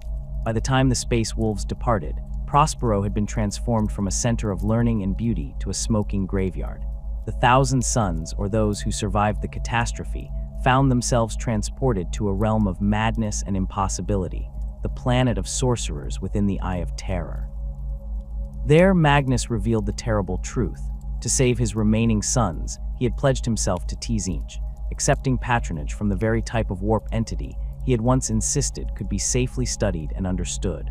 The Legion that had prided itself on rationality and control now found itself irrevocably bound to chaos. The catastrophe at Prospero represented multiple failures of understanding. The Emperor had failed to clearly communicate the true nature of the warp to Magnus. Magnus had failed to recognize the corrupting influence of his own pride and thirst for knowledge. Leman Russ had failed to see beyond his prejudices and suspicions. These individual failures combined with Horus's manipulations to transform what might have been a measured response to a serious transgression into a near extermination of one of the Emperor's legions. In the aftermath, those Thousand Sons who remained loyal to the Emperor were hunted across the galaxy. Some, like Revul Arvida, would eventually find their way to Terra or other Imperial strongholds, bringing with them fragments of their legion's knowledge and warnings about the true nature of the threat facing humanity. Others would form secretive cabals, attempting to continue their studies while evading both Imperial persecution and the corrupting influence that had claimed their Primarch. For Magnus himself, the breaking of his body on Prospero marked the beginning of a transformation. His physical form, nearly destroyed by Russ, was reshaped by Tzeentch's power. His perspective, once defined by scholarly detachment and rationality, twisted toward bitterness and vengeance. The Crimson King, who had sought to be humanity's guide to a psychic future, instead became one of the most dangerous enemies of the Imperium he had helped build, a living embodiment of knowledge corrupted and power misused. The shimmering veil of teleportation energies dissipated, leaving the survivors of the Thousand Sons Legion disoriented and bewildered. No longer surrounded by the burning ruins of Tzeentch, they found themselves standing upon unfamiliar ground that seemed to shift and breathe beneath their feet. The air around them swirled with unnatural colors that had no names in any human language, while the sky above churned with impossible patterns that strained the mind to comprehend. Magnus the Red, his massive form still bearing the grievous wound inflicted by Leman Russ, stood at the center of his gathered sons.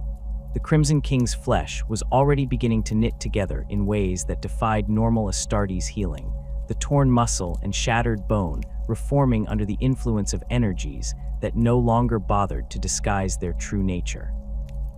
His single eye, once filled with scholarly curiosity, now burned with a combination of pain, rage, and dawning comprehension of the price he had paid for their salvation.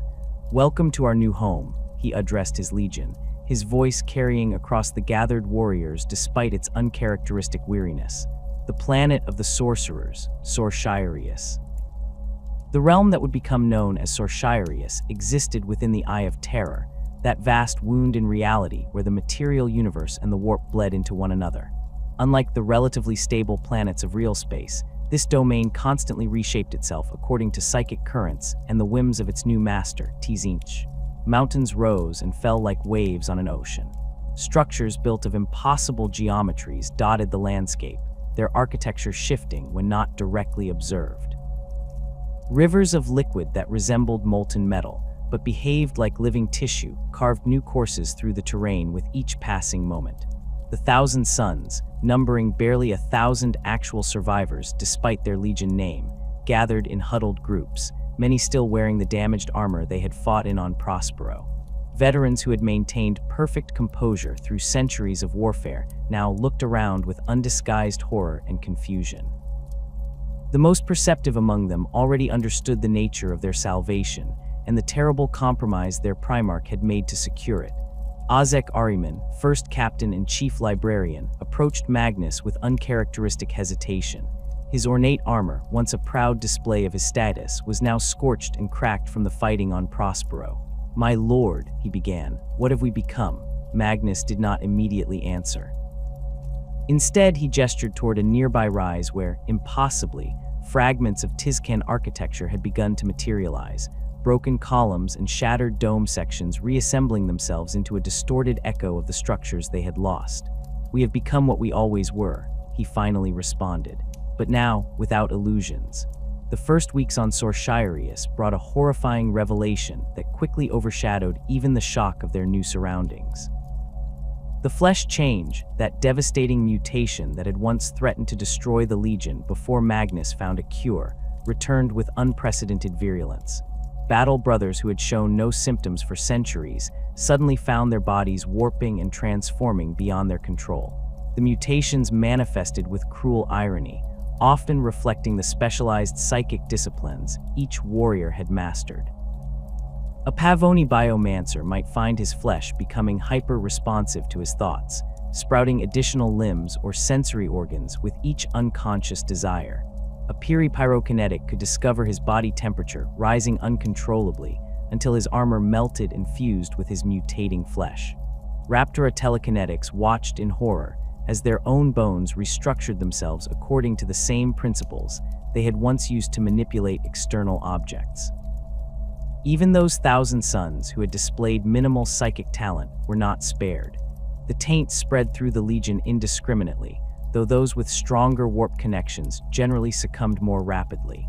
Warriors who had stood proudly in defense of Prospero mere days before now hid themselves away, ashamed of their transforming bodies and terrified of losing their minds to the uncontrolled mutations. Magnus, still recovering from his near-fatal wound, initially seemed unable or unwilling to address this crisis. He spent long periods in isolation, communing with entities that his sons could sense but not perceive directly. When he did emerge, his own form had begun to change in subtle ways, his proportions becoming slightly more elongated, his single eye sometimes displaying geometric patterns that shifted and rotated within the iris. Ahriman and the surviving captains attempted to manage the crisis, establishing quarantine zones for those most severely affected and researching potential solutions. They drew upon the Legion's vast knowledge of biomancy and warp lore, but found their understanding woefully inadequate for the forces now reshaping their bodies. Traditional techniques that might have stabilized minor mutations in the past proved useless against this accelerated form of the flesh change. The psychological impact of these transformations proved as devastating as the physical effects. The Thousand Sons had defined themselves by their disciplined intellects and carefully controlled psychic abilities. Now, as their bodies betrayed them and their powers fluctuated wildly, many experienced profound identity crises. Warriors who had once debated philosophical nuances with perfect composure now raged at their fate or fell into catatonic despair. This collective trauma accelerated the Legion's transformation from loyal Imperial warriors to bitter exiles. The carefully constructed rationalism that had characterized their approach to the warp began to crumble. In its place grew a desperate pragmatism that prioritized survival over principle. Techniques and rituals that would have been dismissed as dangerous sorcery during their days on Prospero were now embraced as necessary tools against their affliction. Approximately 2 months after their arrival on Sorshirius, Magnus finally emerged from his seclusion with a new purpose. His physical recovery was complete, but the Crimson King who addressed his sons bore little resemblance to the scholar Primarch who had built Tzeentch's libraries. His armor had been reshaped into elaborate forms featuring avian motifs and complex sigils that hurt the eyes to examine directly. His single eye now contained a vertical pupil that sometimes divided and multiplied when he focused his attention. Most significantly, a pair of great curved horns had emerged from his forehead, giving him a demonic aspect that none could ignore. Magnus announced that the Legion would be restructured around a new understanding of their nature and purpose. The old Fellowship organization, based on Imperial military doctrine, would be abandoned. In its place, the Thousand Sons would organize themselves into cabals, smaller, more flexible groups united by shared psychic specialties and research interests rather than battlefield roles. This reorganization reflected both practical necessity and philosophical shift. With their numbers drastically reduced, maintaining the previous command structure made little sense. More fundamentally, the change represented an explicit rejection of imperial doctrine. No longer would they pretend to be merely an unusually scholarly variant of the Legion's Astartes. They would embrace their nature as masters of the arcane, with organizational structures designed specifically to enhance their psychic capabilities, rather than conform to the Emperor's vision of transhuman warriors. The formation of these cabals proceeded organically, as survivors naturally gravitated toward those whose mutations and abilities mirrored their own. The Corvidi Seers, whose precognitive abilities had grown even more potent in the warp-saturated environment of Sorshirius, formed one of the largest cabals under Ahriman's leadership. The Pavoni Biomancers united under Hathermot, focusing their efforts on understanding and potentially controlling the physical transformations afflicting the Legion. The Raptora Telekinetics, Piri Pyrokinetics, and other specialist groups similarly consolidated around experienced practitioners of their disciplines. Each cabal established its own sanctum within the emerging landscape of Sorshirius. As the planet responded to the psychic imprint of its new inhabitants, structures began to form that reflected the nature and purposes of each group. The Corvidi domain featured observatories with crystals that displayed possible futures like facets of a jewel. The Pavoni sanctum included chambers where the fundamental principles of flesh could be studied and manipulated. The Piri established forges where fire and thought became indistinguishable from one another. These physical domains reflected a deeper transformation in how the Thousand Suns approached their psychic practices.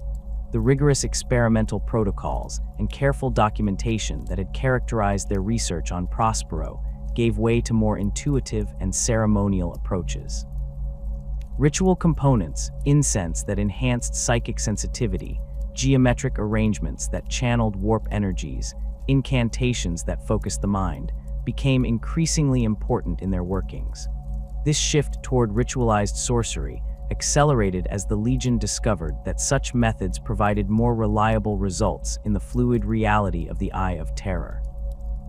The precise, clinical techniques developed for use in the material universe proved unstable in an environment where reality itself responded to thought and emotion. By contrast, symbolic systems and ceremonial frameworks provided structure that helped control and direct psychic energies in this mutable realm. The adoption of sorcerous practices coincided with a fundamental reconsideration of the entities that inhabited the warp. On Prospero, the Thousand Suns had maintained a careful distinction between their scholarly investigation of the immaterium and the superstitious worship of warp beings practiced by primitive cultures. Now, that distinction blurred as they directly experienced the consciousness and agency of these entities. Most significant was their growing relationship with Tzeentch, the Changer of Ways, whose patronage had saved them from destruction on Prospero. Magnus never explicitly ordered his sons to worship this entity, but his own increasing communion with Tzeentchian powers set an example that many followed. Offerings and invocations that would once have been dismissed as superstitious nonsense became common practice, justified as practical methods for securing assistance rather than as religious devotion. This pragmatic approach to demonic pacts characterized the Legion's fall to chaos. Unlike some who embraced the ruinous powers out of bloodlust or degeneracy, the Thousand Suns rationalized each step of their corruption as necessary adaptation to circumstances.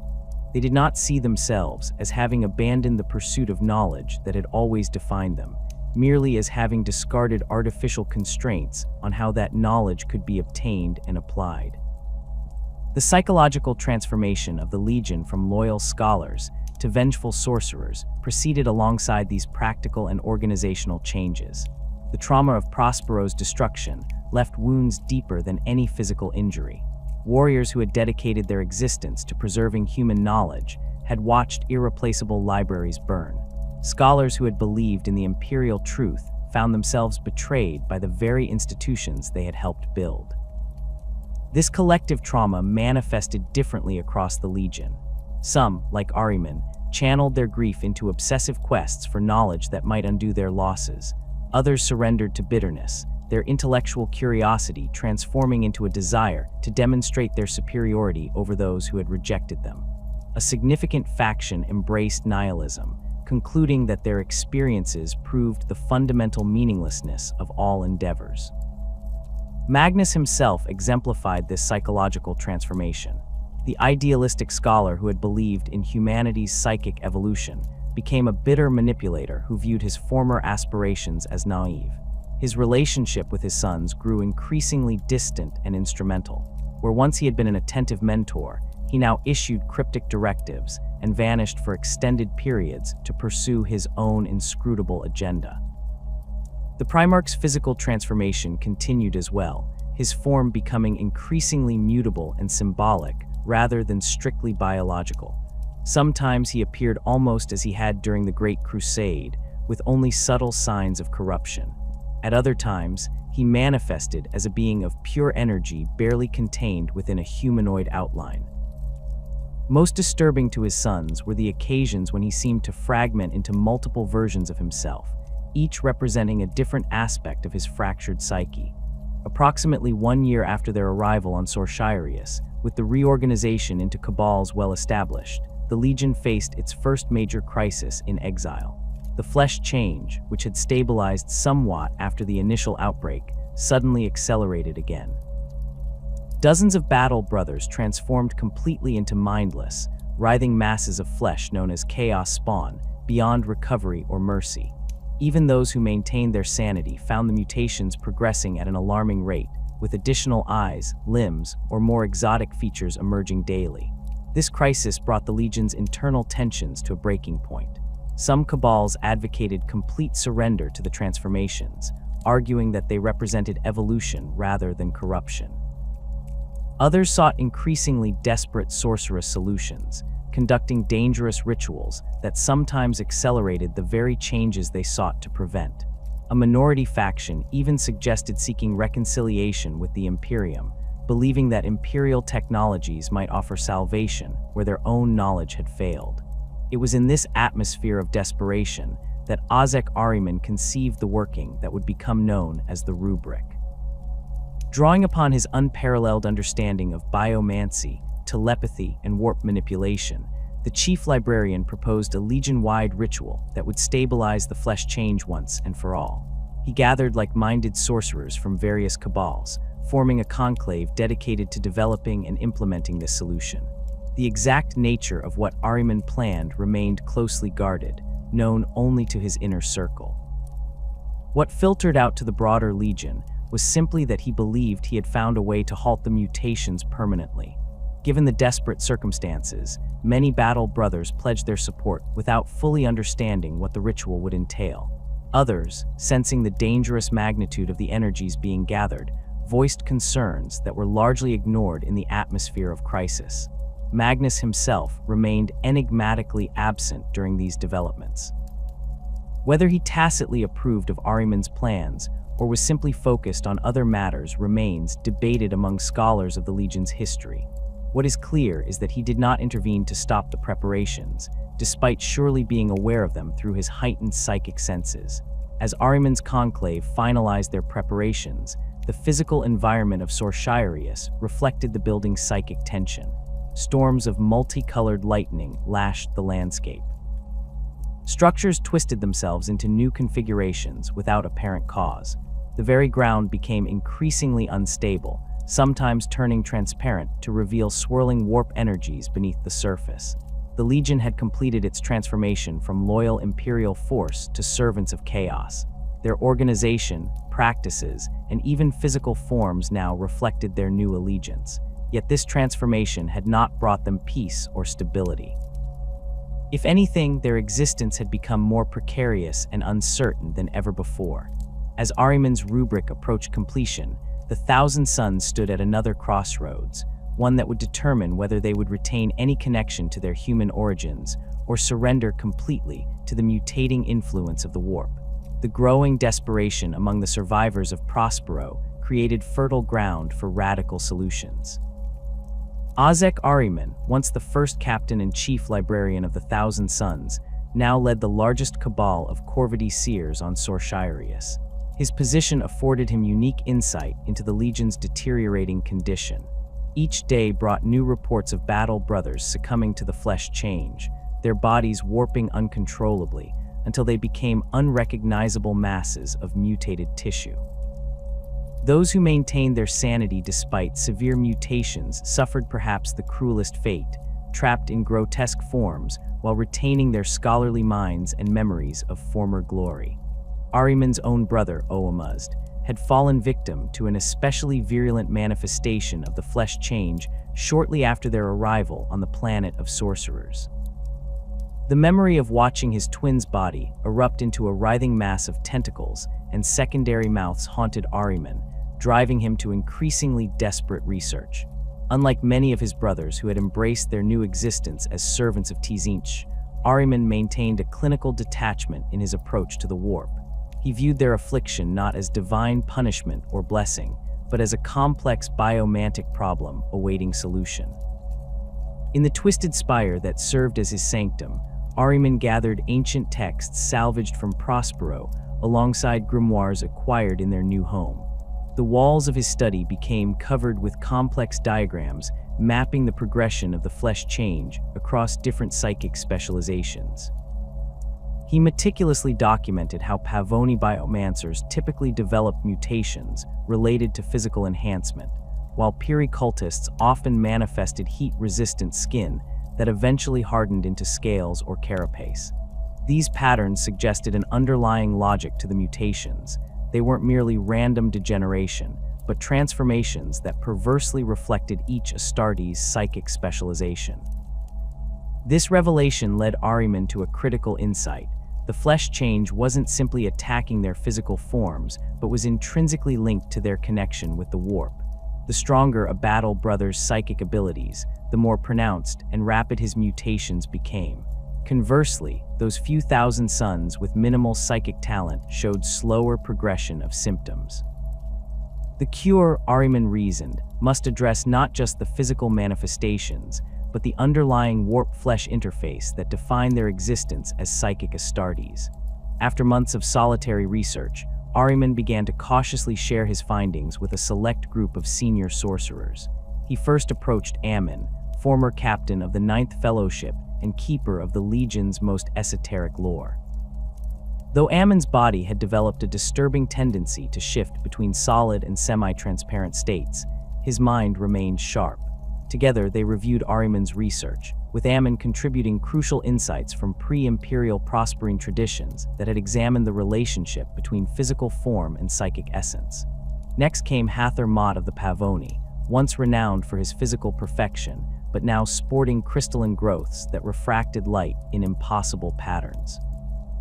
His expertise in biomancy proved invaluable as they developed theoretical models for stabilizing the physical form against warp influence. The Cabal grew to include Phocis Tikar, whose telekinetic mastery had survived even as his body developed an unsettling tendency to phase through solid matter, and Enku Anin, whose mutations had gifted him with precognitive visions, but at the cost of experiencing time non-linearly. This inner circle expanded methodically to include representatives from each of the Legion's major psychic disciplines. Each brought unique perspectives and specialized knowledge.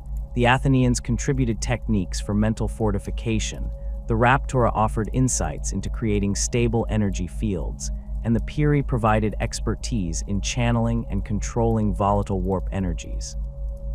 Even members of the more obscure cults were consulted for their specialized knowledge. The Kalapoja's understanding of flesh shaping and the Saranuno's mastery of illusion both proved unexpectedly relevant to Ahriman's developing theory. The Cabal established a hidden workshop deep within Sorshirius, where they could conduct their research away from the attention of both their fellow Thousand Sons and the ever-watching gaze of their new patron. The chamber, carved from living crystal that absorbed ambient warp energy, contained concentric circles of silver inlaid with complex geometric patterns. These designs weren't merely decorative, but served as psychic circuit boards, channeling and directing energies during experimental workings. As word of Ahriman's project spread through the Legion, reactions varied dramatically. Many battle brothers, desperate for any solution, pledged their support without questioning the details. Others, particularly those who had more fully embraced their new existence as servants of Tzeentch, viewed the effort with suspicion. They argued that the mutations represented evolution rather than corruption, a perspective Ahriman privately considered rationalization of their suffering rather than genuine acceptance. Most concerning was Magnus' continued absence. The Crimson King had grown increasingly remote, spending long periods communing with entities that even his sons could not perceive. When he did appear among them, his form shifted constantly, sometimes appearing almost as he had during the Great Crusade, other times manifesting as a being of pure energy barely contained within a vaguely humanoid outline. His guidance, once the cornerstone of Legion doctrine, had become cryptic and inconsistent. Without their Primarch's clear direction, the Legion fractured into competing philosophical camps.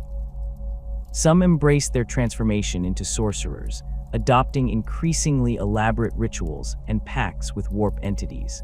Others attempted to maintain some connection to their scholarly past, approaching their new circumstances with experimental rigor, despite the challenges of operating in a realm where reality itself responded to thought and emotion. Ahriman's cabal navigated this divided landscape carefully, drawing support from both factions by presenting their work in different terms depending on the audience.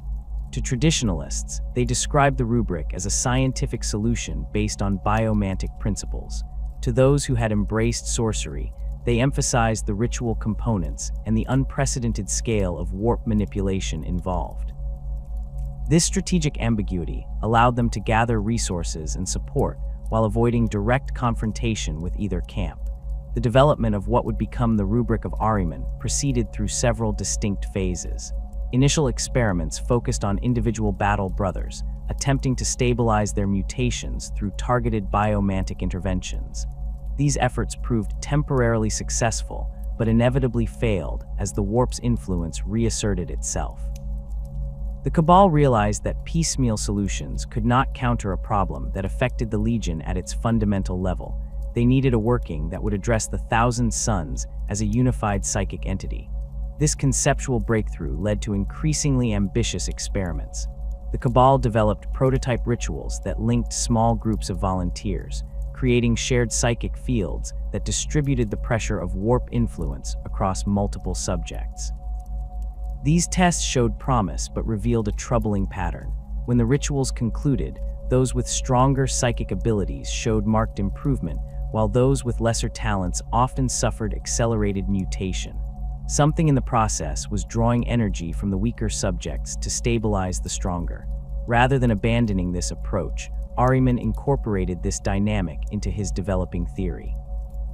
If the flesh change affected each battle brother according to his psychic potential, perhaps the solution wasn't to fight this pattern, but to extend it to its logical conclusion. The strongest psychers could be preserved in their current state, while the weakest, those already most vulnerable to mutation, could serve as anchors, their psychic essence reconfigured to resist change entirely. The ethical implications of this approach sparked intense debate within the Cabal.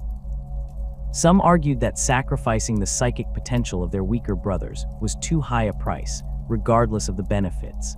Others countered that with the Legion facing extinction, partial salvation was better than none.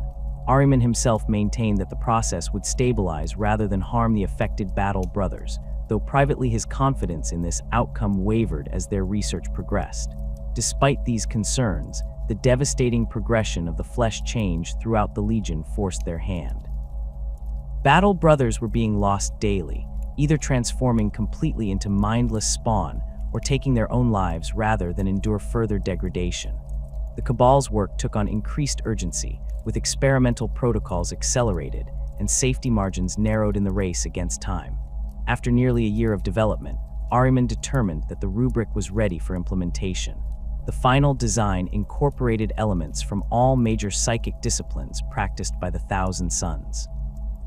At its core lay a modified version of the enumerations, the mental techniques once used to access different levels of psychic ability, reconfigured to create a stable matrix that would contain and regulate each battle brother's connection to the warp.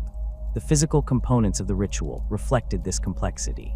The Cabal constructed a massive chamber at the heart of Sorshirius, its dimensions conforming to mathematical ratios derived from their research.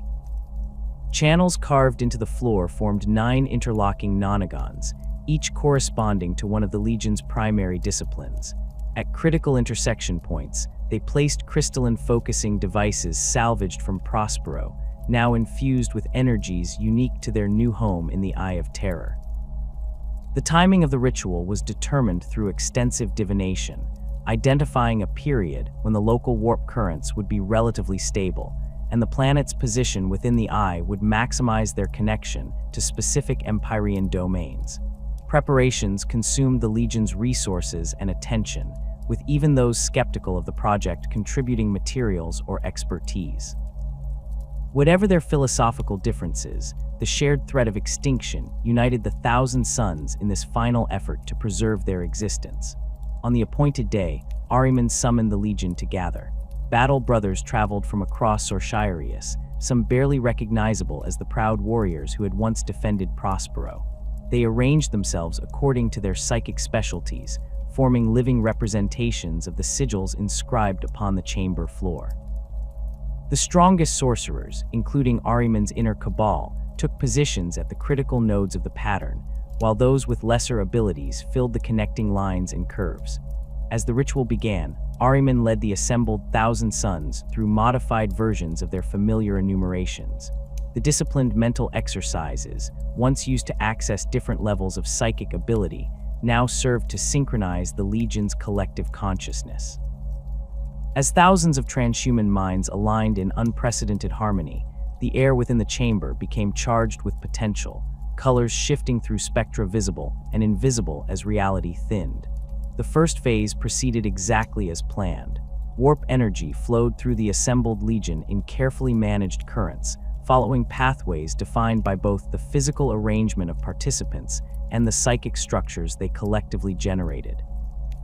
Those with the strongest abilities served as conduits, channeling and refining the raw power drawn from the surrounding immaterium. The weaker psychers functioned as stabilizing elements, their more limited connections to the warp providing fixed points around which the greater energies could safely orbit. Then came the moment of transformation. Ahriman initiated the final sequence, a complex telepathic command that cascaded through the assembled Legion, triggering the prepared psychic matrices within each battle brother. The energy that had been gathering and circulating now flowed inward, penetrating to the core of each 1,000 suns being where gene seed, flesh, and warp essence intermingled. What happened next exceeded even Ahriman's most extreme predictions. The ritual's power amplified beyond all calculated parameters, drawing energy not just from the assembled sorcerers but from the fabric of Sorshirius itself. The carefully managed flows became a torrent, a psychic tsunami that overwhelmed the ritual's safeguards and swept through the Legion with catastrophic force.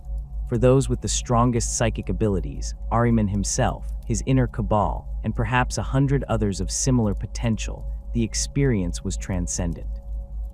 The flesh change that had threatened them halted instantly, their mutations stabilizing in forms that, while not fully human, remained functional and controlled. Their connection to the warp clarified and strengthened, granting them unprecedented psychic capabilities as the ritual's energy reshaped their very essence according to their specialized disciplines. But for the vast majority of the Legion, those with lesser psychic talents, the outcome was far different. The overwhelming energies of the Rubric burned through their physical forms, reducing flesh, blood, and organs to fine dust while leaving their armor intact. Their consciousness, rather than being extinguished, became trapped within these hollow shells, aware but unable to interact with the physical world except through the most limited means. They became living statues, their armor animated by the trapped essence of what had once been proud space marines. As the energies of the ritual finally dissipated, Ahriman stood amid the results of his work. Around him, his most powerful brothers were examining their stabilized forms with wonder and relief. But these fortunate few were vastly outnumbered by the silent, immobile figures that now populated the chamber, the dust-filled armor of their less gifted brothers, standing in perfect formation where living warriors had been moments before. The horror of what he had done crashed over Ahriman in waves. The Rubric had succeeded in halting the flesh change, but at a cost he had never anticipated. Instead of saving the Legion, he had transformed it into something barely recognizable, a small cadre of immensely powerful sorcerers commanding an army of animated husks. The brothers he had sought to save were neither fully alive nor truly dead, existing in a twilight state that offered neither peace nor true continuation. Magnus the Red, who had been conspicuously absent during the ritual preparations, now manifested in the chamber's center. His form had stabilized into a new configuration, a towering figure with crimson skin, ornate armor fused with his flesh, and great curved horns extending from his forehead. His single eye blazed with fury as he beheld what remained of his legion. The Primarch's rage was terrible to behold. The chamber shook with his wrath as he denounced Ahriman's arrogance in attempting what even his own considerable powers had failed to accomplish. The Rubric, he declared, had not saved the 1,000 Sons, but transformed them into a mockery of their former selves. Where once stood a legion of scholar warriors, now remained only dust and echoes, preserved in a state that Magnus considered worse than extinction. Ahriman attempted to defend his actions, pointing to those who had been successfully stabilized and arguing that partial salvation was preferable to complete destruction. His arguments fell on deaf ears. Magnus pronounced judgment. Ahriman and his inner cabal would be banished from Sorshirius, forbidden from rejoining their brothers. They would wander the galaxy as exiles, bearing witness to the consequences of their hubris. Before departing into exile, Ahriman made one final discovery that would shape his future course. Through careful psychic examination, he determined that the Rubric key, as the dust-filled warriors came to be known, retained some fragment of their former consciousness. Though unable to act independently, they responded to the commands of their sorcerer brothers, particularly those who had known them in life. More importantly, Ahriman detected patterns in their psychic residue, suggesting that their condition might not be permanent, that with sufficient understanding and power, the process might someday be reversed. This glimmer of hope became Ahriman's obsession as he departed Sorshirius with his fellow exiles. The Rubric that bore his name had failed in its intended purpose, but perhaps its effects could be refined, improved, or even undone entirely. The quest to perfect his greatest failure would drive him across the galaxy and through the millennia, shaping the destiny of the fragmented Legion far beyond the catastrophe of its initial casting. The aftermath of the Rubric left the 1,000 Sons fundamentally altered. Where once stood a legion of scholar warriors united in their pursuit of knowledge, now remained a fractured hierarchy of sorcerers commanding legions of dust-filled automata. This transformation extended beyond mere physical change. It represented a complete metamorphosis of the Legion's structure, philosophy, and relationship with the warp.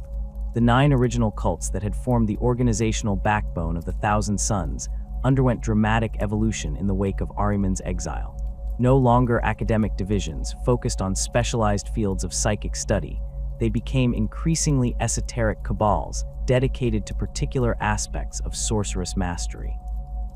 Their transformation reflected the Legion's broader shift from imperial scholars to servants of Tzeentch, with each cult developing ritualistic practices and symbolic associations that would have been unthinkable during their days on Prospero. The Corvidae, once focused on divination and strategic foresight, evolved into masters of fate manipulation. Their original discipline had emphasized passive observation of probable futures, using these insights to guide tactical decisions. In their transformed state, Corvidae sorcerers actively intervened in causality itself, weaving complex spells that could subtly alter the likelihood of specific outcomes or create branching paths of possibility. Their rituals incorporated avian symbolism with increasing literalness. Many Corvidae sorcerers developed mutations that gave them raven-like features, from feathered crests to hollow bones that enhanced their levitation abilities. The Piri underwent perhaps the most visually dramatic transformation. Their original focus on pyrokinesis expanded into mastery of transmutation in all its forms. Fire remained their primary medium, but they now understood it as the fundamental agent of change rather than simply a destructive force. Piri sorcerers developed the ability to transmute matter on contact, turning flesh to crystal or metal to living tissue. Their physical forms reflected this affinity, with many developing skin that shifted between different states, organic tissue that could harden into metallic scales or flow like liquid when necessary. Their eyes universally transformed to contain dancing flames that reflected their inner fire. The Raptora, specialists in telekinesis, became architects of reality itself. Their ability to manipulate physical objects expanded to include the fabric of space-time, allowing them to create localized distortions where physical laws operated differently. A Raptora sorcerer might create a pocket where gravity reversed, time flowed backward, or multiple objects could occupy the same space simultaneously. Their mutations often manifested as additional limbs of pure energy that existed partially in the material realm and partially in the warp, allowing them to interact with both simultaneously. The Athenian cult, focused on telepathy, evolved into masters of consciousness manipulation. Where they had once read thoughts or communicated mind to mind, they now possessed the ability to fragment and reconstruct the very structure of sentience. Athenian sorcerers could extract memories as tangible crystalline objects, implant false personalities that would gradually overwrite the original, or merge multiple consciousnesses into composite entities. Their physical mutations typically affected their cranial structure, with many developing transparent portions of skull through which their physically altered brains could be seen pulsing with psychic energy. The Pavoni, originally biomancers focused on enhancing physical perfection, became sculptors of flesh who viewed bodies as malleable art forms rather than fixed structures. Their powers expanded beyond self-enhancement to include the ability to reshape others, often without consent. A Pavoni sorcerer could reconfigure an enemy's internal organs into non-functional arrangements or transform loyal servants into living weapons optimized for specific tasks. Their own forms became canvases for their art, with many developing chameleon-like abilities to shift their appearance at will or sprouting decorative growths that formed patterns of disturbing beauty. The lesser cults underwent similarly profound transformations. The Kalapoja, once focused on animal communion, developed the ability to extract and transfer bestial essences between creatures or implant them into humanoid hosts. The Ethegis, specialists in warding, became masters of dimensional imprisonment, creating pocket realms where they could trap enemies or store dangerous artifacts. The Saranunos expanded their illusory talents to include the ability to give temporary physical form to imagined constructs, blurring the line between illusion and reality. This transformation of the cults reflected a broader philosophical shift within the Legion. On Prospero, the different psychic disciplines had been approached as academic specialties, different but equally valid approaches to understanding the warp through scientific principles. In their new existence as servants of Tzeentch, these disciplines became competing paths to power, each claiming superior understanding of their patron's mysteries. What had once been collegial rivalry between scholarly traditions devolved into factional conflict between sorcerous cabals, each seeking to curry favor with both Magnus and their new patron god. The hierarchy that emerged from this transformation bore little resemblance to the meritocratic structure of the pre-heresy legion. Magnus the Red, now a demon Primarch, stood at the apex not as a scholar general, but as a living conduit of Tzeentch's power. His authority stemmed not from imperial sanction, but from his status as his patron's most favored servant. The Crimson King's physical form had stabilized into a new configuration that symbolized this changed status, a towering figure with crimson skin, ornate armor fused with his flesh, and great curved horns extending from his forehead. His single eye now contained geometric patterns that shifted and rotated, reflecting the constant calculation of plots within plots that occupied his transformed mind. Below Magnus stood the exalted sorcerers, those who had possessed sufficient psychic strength to retain their independence and consciousness after the Rubric. No longer bound by the rigid command structure of a space marine legion, these powerful individuals established their own domains within the planet of sorcerers. Each commanded a personal thrallband composed of Rubric marines drawn from their former brothers, aspiring sorcerers who sought their patronage, and various warp entities bound to their service. The relationship between these exalted sorcerers combined elements of feudal hierarchy, academic mentorship, and religious cult. A powerful sorcerer might claim territory on Sorshirius, establishing a fortress temple where he pursued his particular obsessions, while lesser practitioners pledged service in exchange for knowledge and protection. These arrangements remained fluid, with alliances forming and dissolving according to the inscrutable plans of both the sorcerers themselves and their patron god. The exalted sorcerers developed distinct specializations based on their pre-rubric affiliations, but these now extended far beyond the original cult disciplines. Some focused on demon binding, developing complex formulae for summoning and controlling entities from the deeper warp. Others specialized in artifact creation, forging weapons and talismans that incorporated crystallized warp energy. Still others devoted themselves to flesh crafting, creating homunculi and chimeric servants from raw biological material. This specialization extended to their physical appearance as well. Free from the constraints of purely human form, the exalted sorcerers embraced mutations that enhanced their particular abilities. A master of demon binding might develop additional eyes that could perceive into multiple dimensions simultaneously. A specialist in artifact creation could grow metallic components that interfaced directly with his creations. The diversity of forms reflected both the infinite mutability of Tzeentch's gifts and the individual preferences of sorcerers who now viewed their bodies as extensions of their will rather than fixed biological entities. Below the exalted sorcerers in the new hierarchy stood the aspiring sorcerers, those with psychic potential who had joined the Legion after the Rubric, or who had possessed insufficient power to achieve exalted status during the ritual.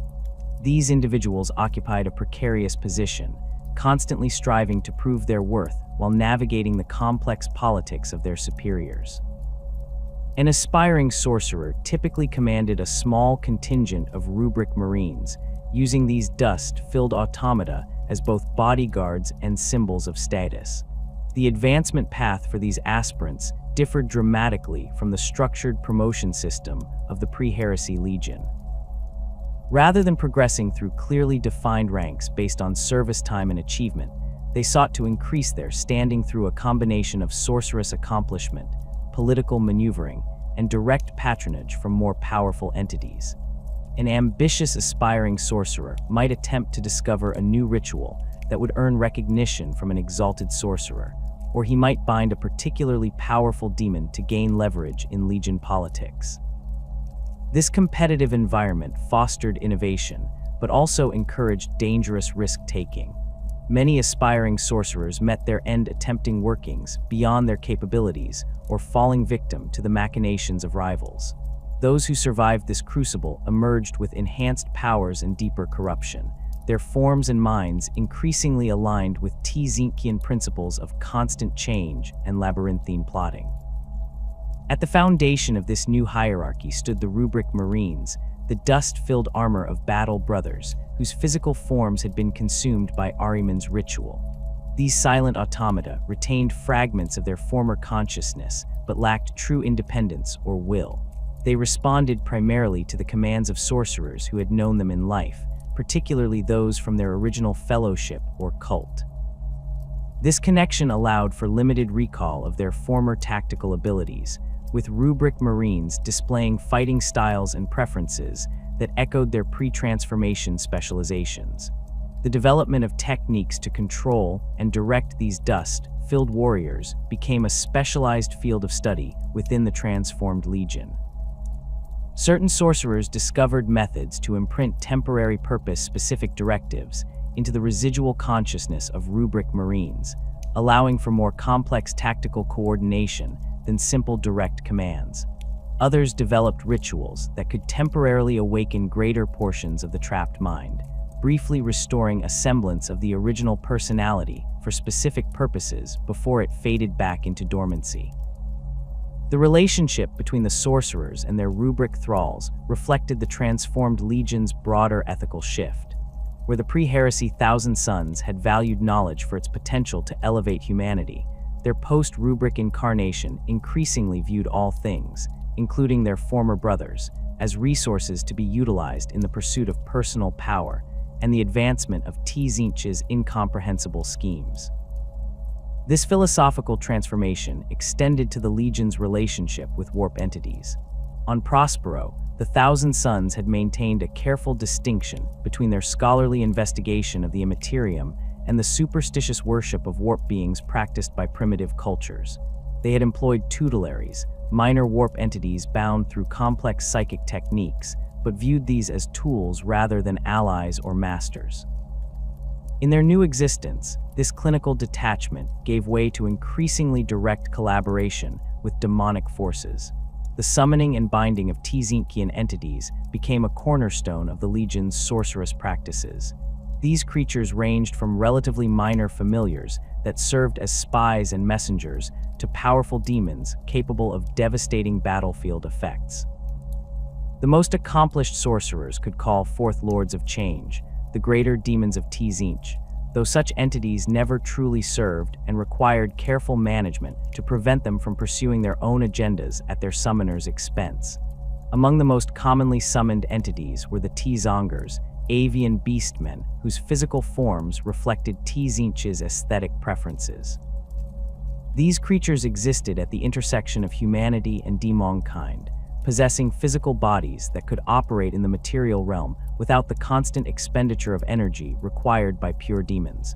The Thousand Sons developed specialized rituals to create or summon these beings, employing them as shock troops, scouts, and ritual assistants.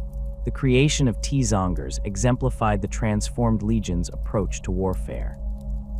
Rather than relying solely on the direct application of force, they developed techniques to reshape the battlefield environment itself.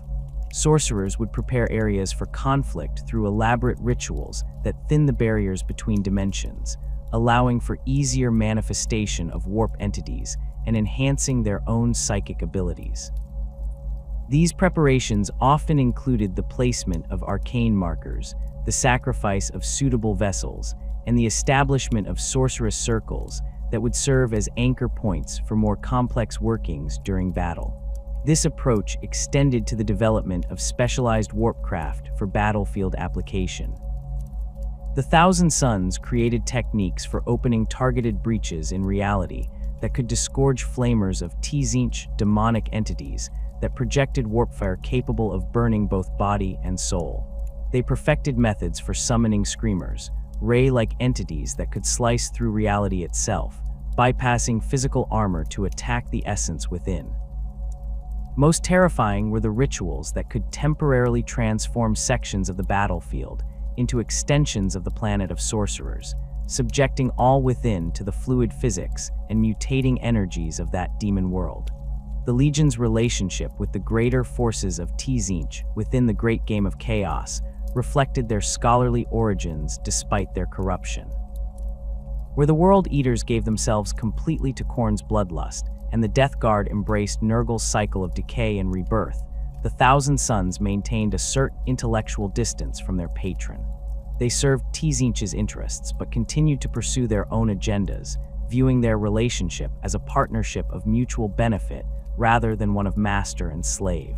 This relative independence came with significant risk.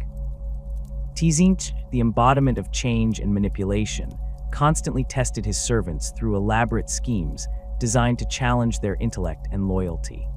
Thousand Sons sorcerers found themselves caught in labyrinthine plots where success might lead to reward or merely to a more complex challenge. Failure typically resulted in transformation to a chaos spawn or relegation to a lesser position within the Legion hierarchy. The planet of sorcerers itself evolved to reflect this complex relationship between the Legion and their patron. The landscape constantly reshaped itself according to psychic currents and the relative standing of different factions within Tzeentch's favor. A sorcerer whose star was rising might find his tower growing taller overnight, while one who had failed in some crucial task could wake to find his sanctum sinking into the ever-shifting ground. These physical manifestations of favor and disfavor created a visible representation of the Legion's internal politics.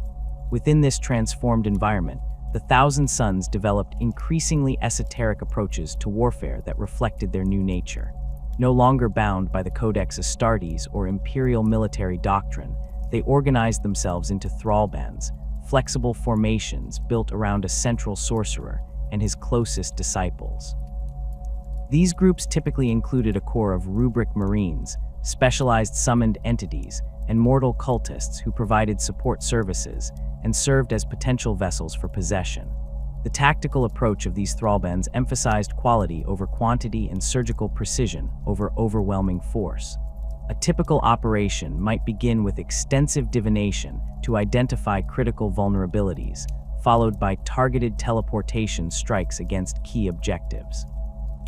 Sorcerers would deploy reality warping powers to create advantageous battlefield conditions, while their Rubric Marines provided methodical fire support. Summoned entities would be employed for specific tactical purposes: flamers to clear entrenched positions, screamers to eliminate heavily armored threats, Tzongers to secure objectives. This transformation of the Thousand Sons from Loyalist Legion to servants of Tzeentch represented one of the most profound changes undergone by any of the traitor forces. Where some fell to chaos through bloodlust or despair, the Sons of Magnus completed their damnation through the very intellectual curiosity that had once been their greatest strength. Their story served as a cautionary tale of how the pursuit of knowledge without ethical constraints could lead even the most brilliant minds into darkness, a lesson the Imperium would enshrine in its prohibitions against unsanctioned psychic research for millennia to come. The Thousand Sons' participation in the Long War has never followed conventional patterns of conquest. While other traitor legions measured success through worlds claimed or enemies slaughtered, the Sons of Magnus pursued objectives comprehensible only to those versed in arcane lore. Their campaigns across the millennia have been surgical operations aimed at acquiring knowledge, artifacts, and access to psychic nexus points, rather than establishing territorial dominion. The Legion's first major post-heresy action came during Abaddon's First Black Crusade in the early 31st millennium. While the Despoiler's primary forces assaulted the Cadian Gate, several Thousand Sons thrallbands struck at seemingly inconsequential targets throughout the Gothic sector. Imperial defenders were baffled when powerful sorcerer lords bypassed strategic military installations to raid forgotten archives and abandoned research stations. Only decades later did inquisitorial investigators realize these raids had systematically gathered fragments of an ancient pre-imperial star chart, mapping warp currents and psychic nodes across the segmentum.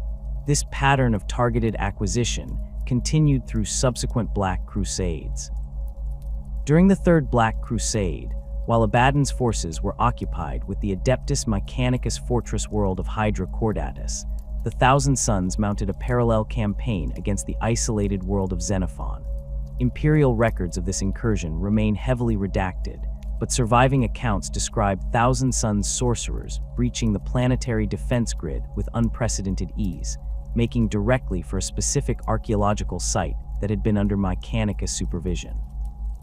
Whatever they recovered there necessitated the Inquisition placing the entire Xenophon system under permanent quarantine. The Sixth Black Crusade saw more overt cooperation between the Thousand Sons and Abaddon's forces. Exalted sorcerer Mordant Hex provided crucial intelligence on Imperial fleet movements that allowed the Despoiler's forces to ambush and destroy the relic fleet of Admiral Ravensburg. In exchange, Abaddon granted the Thousand Sons exclusive access to the Maiden Worlds along the Eldar Maiden Path, where they conducted complex rituals at ancient Eldar psychic waypoints. These workings created persistent warp anomalies that continue to disrupt Imperial navigation in those sectors millennia later. By the Ninth Black Crusade, the Thousand Sons had refined their approach further. Rather than committing large forces, they deployed small teams of elite sorcerers embedded within larger chaos forces. These specialists focused on opening temporary warp rifts behind Imperial lines, allowing for precision strikes against specific targets. On Corellia, a single exalted sorcerer and 9 Rubric Marines penetrated the supposedly impregnable Librarium Invictus, extracting thousands of forbidden texts while leaving no trace of their methods of entry or exit. The 13th Black Crusade marked a significant escalation in Thousand Sons' involvement. With the fall of Cadia and the formation of the Great Rift, Magnus himself led substantial Legion forces in a campaign against the Fenris system. This attack, coinciding with Abaddon's main thrust, forced the Imperium to divide its defensive resources at a critical moment. The Crimson King's true objective, however, was not the destruction of his ancient enemies, but the acquisition of artifacts from the Fenrisian underworld that contained fragments of the Emperor's original psychic workings from the creation of the Primarchs. Beyond their participation in Black Crusades, the Thousand Sons have pursued independent campaigns structured around arcane timetables and esoteric objectives. The Chrono War of the Calidus Belt saw Thousand Sons forces appearing simultaneously across 7 star systems, each attack precisely timed to correspond with specific astronomical alignments. Imperial defenders found themselves outmaneuvered not through superior tactics, but because their enemies had calculated exactly when and where defensive resources would be thinnest. The pursuit of arcane artifacts has driven many of the Legion's most significant operations. The Thousand Sons approach such acquisitions with methodical precision that reflects their scholarly origins. Before attempting to secure a target, they typically spend years or even decades gathering intelligence, analyzing defensive measures, and preparing specialized countermeasures. This patient approach has allowed them to acquire items of immense power that eluded other chaos forces. The raid on Apollonia exemplifies this methodology. For nearly a century, the Thousand Sons infiltrated the upper echelons of the planet's nobility through possessed agents and subtle mind control. When they finally struck, it was during a planetary alignment that occurs once every 3,000 years, temporarily weakening the psychic wards protecting the vault of Tzeentch. The entire operation lasted less than 6 hours, with minimal casualties on either side. The Thousand Sons departed with their prize, a pre-imperial device capable of translating xeno-psychic languages, before most of the population even realized they were under attack. Even more ambitious was the millennia-long operation to secure the Oculus of Tzeentch, this crystalline artifact, capable of viewing events across vast distances of both space and time, had been fragmented into 9 shards and scattered across the Imperium following the Horus Heresy. The Thousand Sons methodically recovered each fragment, with operations spanning from the 32nd millennium to the 41st. The final shard was extracted from the depths of an Adeptus Mechanicus vault on Mars itself, in an operation so subtle that the theft wasn't discovered for over 3 decades. The Legion's pursuit of knowledge extends beyond physical artifacts to include access to psychic nexus points, locations where the barrier between real space and the warp is naturally thin. Such sites offer unique opportunities for complex sorcerous workings that would be impossible elsewhere. The Thousand Sons have mapped these locations with painstaking accuracy, often establishing permanent outposts to monitor and exploit them. The Nexus of Val's Anvil became the site of a protracted conflict when the Thousand Sons attempted to establish control over this powerful warp-real interface point. Unlike their typically subtle operations, this campaign involved substantial forces, including multiple thrall bands supported by demon engines and Tzonger auxiliaries. The Grey Knights responded in force, resulting in a 9-year conflict that devastated the surrounding sector. The Thousand Sons eventually withdrew, but not before completing a complex ritual that fundamentally altered the Nexus, making it unsuitable for Imperial use while creating a permanent connection to the planet of sorcerers. Similarly, the Thousand Sons' interest in the Catathuran Rift puzzled Imperial strategists until Ordo Malleus investigations revealed the region contained a unique phenomenon, a self-sustaining psychic echo of a civilization that had destroyed itself through uncontrolled psychic awakening. By studying this echo, the Thousand Sons sought to understand the process of species-wide psychic ascension, knowledge that aligned with Magnus' pre-heresy obsession with guiding humanity's psychic evolution. The vendetta between the Thousand Sons and the Space Wolves has burned undiminished across 10 millennia, evolving from the mutual suspicion of the Great Crusade into an enduring hatred that defines both legions. This conflict transcends mere military rivalry. It represents a fundamental philosophical opposition between two approaches to power: the scholarly esotericism of the Thousand Sons against the primal spiritualism of the Space Wolves. The first major post-heresy confrontation occurred during the Battle of the Fang in the 32nd millennium. Magnus led a substantial force in a direct assault on the Space Wolves' fortress monastery, an uncharacteristically frontal approach that reflected the personal nature of his vendetta. While Imperial histories record this as a failed attempt to destroy the Sons of Rus, Magnus' actual objectives were more nuanced. The attack allowed specialized Thousand Sons operatives to access the deepest vaults of the Fang, where they recovered gene seed samples and ancient texts describing the Space Wolves' unique relationship with the Warp, knowledge that would inform Legion strategies for millennia to come. The Wolves, for their part, have relentlessly hunted Thousand Sons forces whenever they appear in real space. The 13th Great Company, lost in the Warp since the Heresy, specialized in tracking and eliminating Thousand Sons operations. Their understanding of warp travel allowed them to intercept Thousand Sons forces at critical moments, disrupting carefully planned operations and forcing the sorcerers to adapt their methodologies to account for these unpredictable adversaries. This ongoing conflict reached new intensity following the siege of the Fenris system during the 13th Black Crusade. Magnus personally led a massive assault that devastated multiple worlds in the system and corrupted portions of Fenris itself with warp energies. The Crimson King's forces penetrated the Fang deeper than any previous attack, accessing ancient chambers containing secrets from the founding of the Space Wolves Legion. Though ultimately repelled by the combined efforts of the Space Wolves and their successors, the Thousand Sons withdrew with crucial intelligence on the metaphysical underpinnings of Fenrisian runic magic. The aftermath of this campaign saw increased Thousand Sons activity across sectors adjacent to Fenris.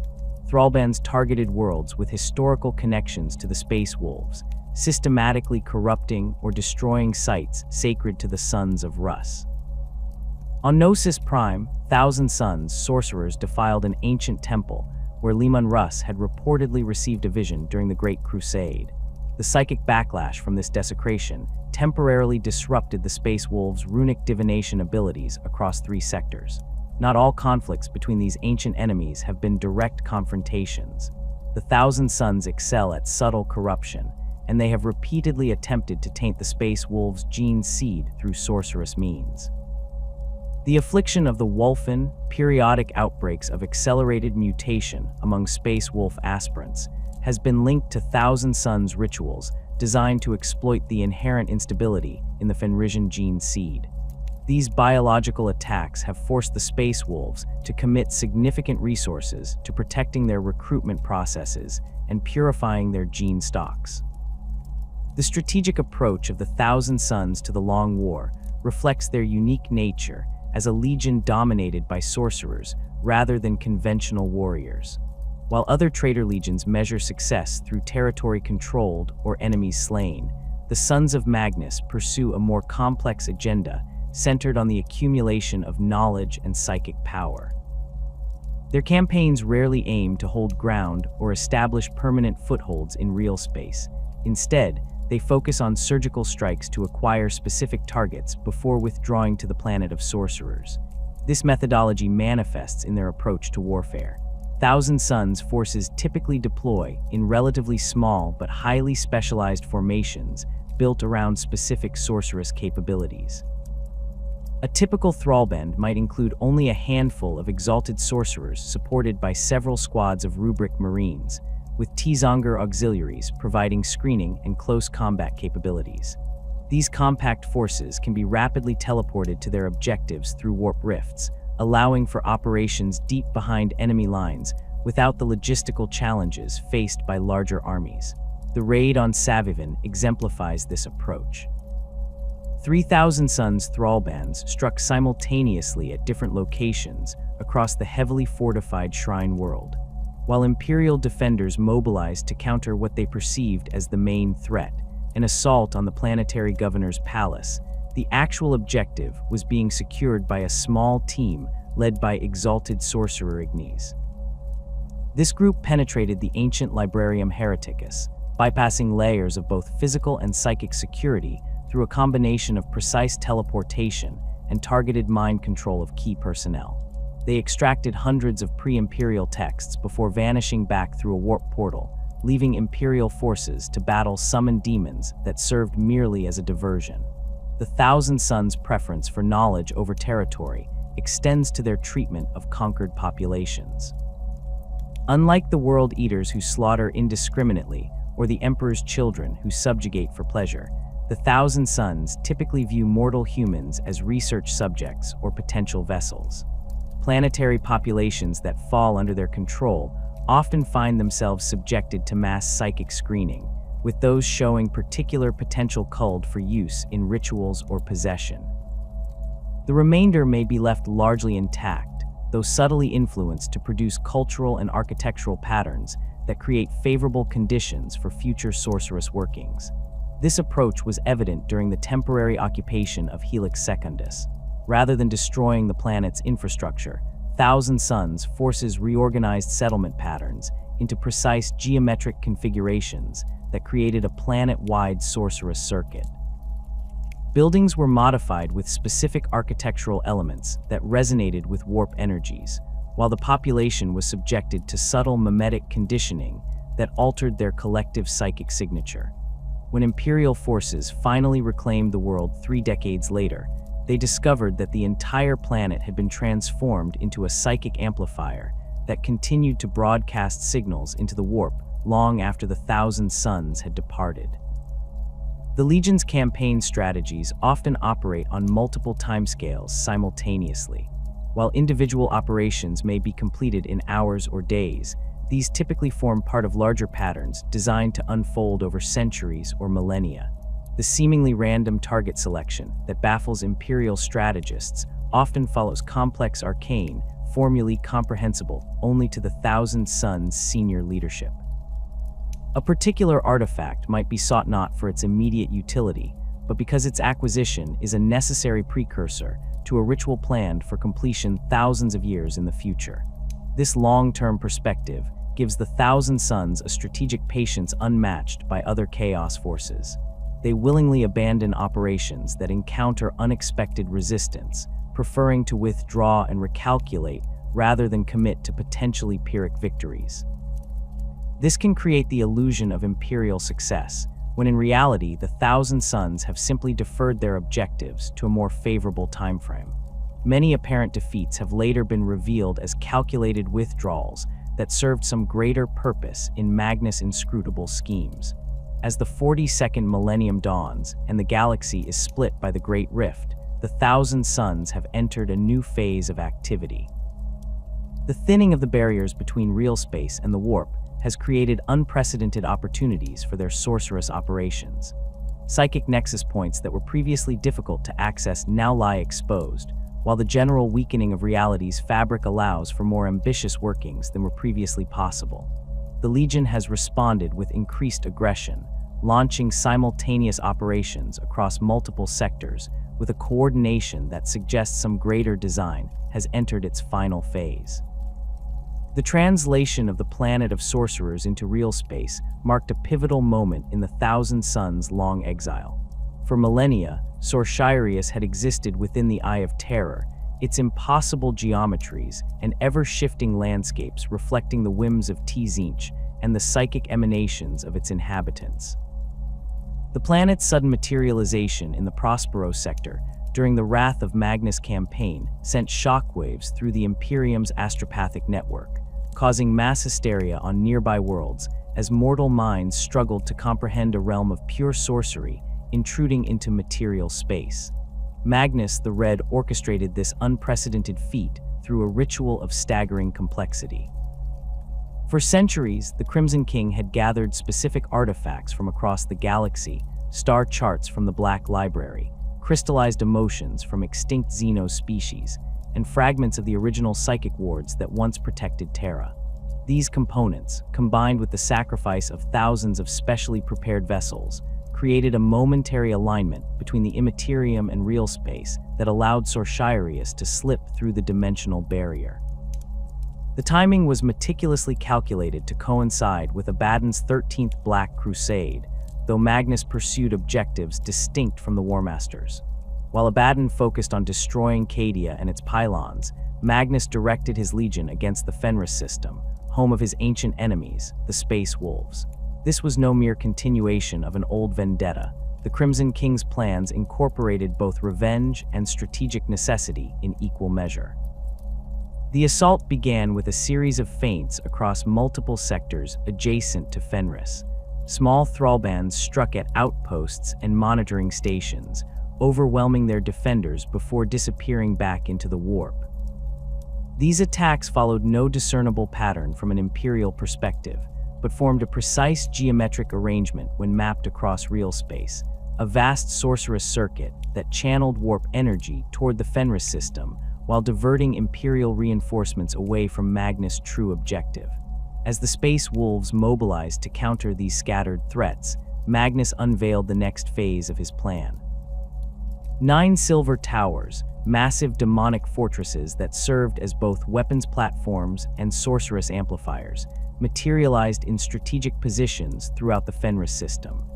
Each tower was commanded by a coven of exalted sorcerers who had spent centuries preparing for this moment, their minds and bodies reshaped to serve as living conduits for the immense energies they would channel. The silver towers targeted not military installations, but sites of mythic significance to the Space Wolves, places where the barrier between real space and the immaterium had been thinned by millennia of ritualistic activity disguised as primitive Fenrisian traditions. The Thousand Suns recognized what the Space Wolves themselves had forgotten or never known, that the shamanistic practices of Fenris had created a network of psychic nodes that, if properly manipulated, could transform the entire system into a warp real space interface similar to the planet of sorcerers itself. From his command tower, Magnus directed the assault with calculating precision. Rubric Marines teleported onto Fenris and its neighboring worlds in perfect geometric formations, establishing anchor points for larger sorceress workings. Tzeentch packs swept through outlying settlements, their bestial forms empowered by proximity to the silver towers. Disc-riding scarab occult terminators descended upon Space Wolf shrines and temples, their ancient armor now inscribed with glowing sigils that disrupted the runic wards maintained by the rune priests. The Space Wolves responded with characteristic fury, but found themselves fighting an enemy that attacked on multiple levels simultaneously.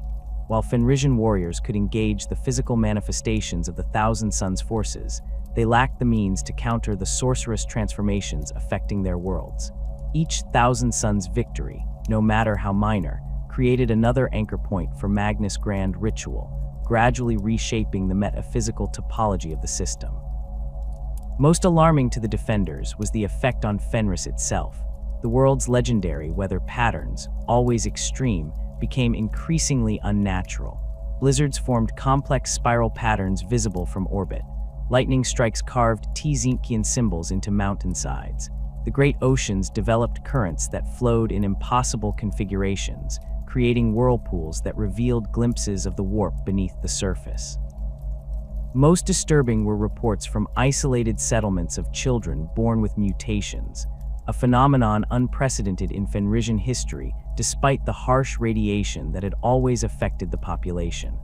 The conflict escalated when the Space Wolves, recognizing the existential threat to their homeworld, recalled their scattered great companies and requested assistance from successor chapters. The arrival of the Wolf brothers, Wolfspear, and other descendants of Leman Russ bolstered the defenders, but Magnus had anticipated this response. As the reinforcements translated from the warp, they found navigation near impossible due to the sorcerous distortions spreading throughout the system. Many vessels arrived far from their intended destinations, while others became temporarily lost in pocket dimensions created by the Silver Towers. The battle for the Fenris system reached its climax when Magnus himself descended upon Fenris. The demon Primarch no longer resembled the scholarly figure who had once built the libraries of Prospero. His massive form radiated raw warp energy that caused reality to warp around him. Great wings of iridescent energy extended from his back, and his single eye contained swirling galaxies of possibility. Where he walked, the ground transmuted into crystalline structures that reflected not the physical surroundings, but the dreams and nightmares of those nearby. Magnus made directly for the Fang, the ancient fortress monastery of the Space Wolves. Unlike his previous assault millennia earlier, he did not attempt to breach its defenses through direct confrontation. Instead, he established a position on a nearby peak and began a complex incantation that caused the mountain beneath the Fang to resonate with sympathetic energies. The very bedrock of Fenris, infused with the psychic imprint of countless generations of Space Wolves, became a conduit for Magnus' sorcery. The Space Wolves, led by Great Wolf Logan Grimnar, launched a desperate counterattack to disrupt Magnus' ritual.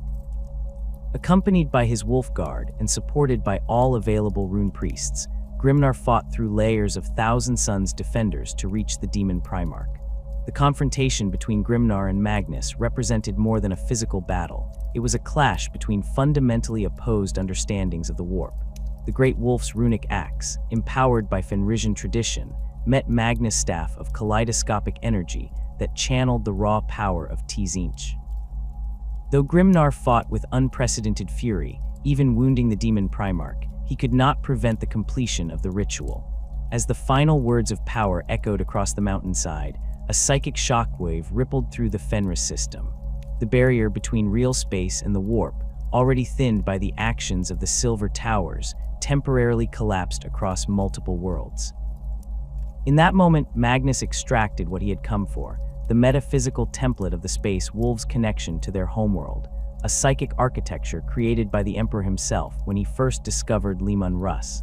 With his prize secured, Magnus withdrew his forces through precisely calculated warp rifts. The Silver Towers vanished one by one, leaving behind crystalline structures that continued to emit sorcerous radiation. The Rubric Marines and other Thousand Suns forces teleported away in carefully timed sequences that formed the final components of Magnus' grand working. As the last elements departed, the fabric of reality across the Fenris system began to stabilize, but not to its original configuration. The aftermath of the wrath of Magnus left the Fenris system fundamentally altered.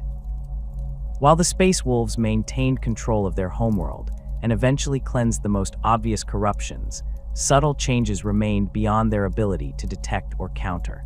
The psychic resonance between Fenrisian wolves and the Space Wolf gene seed intensified, leading to increased Wolfen transformations.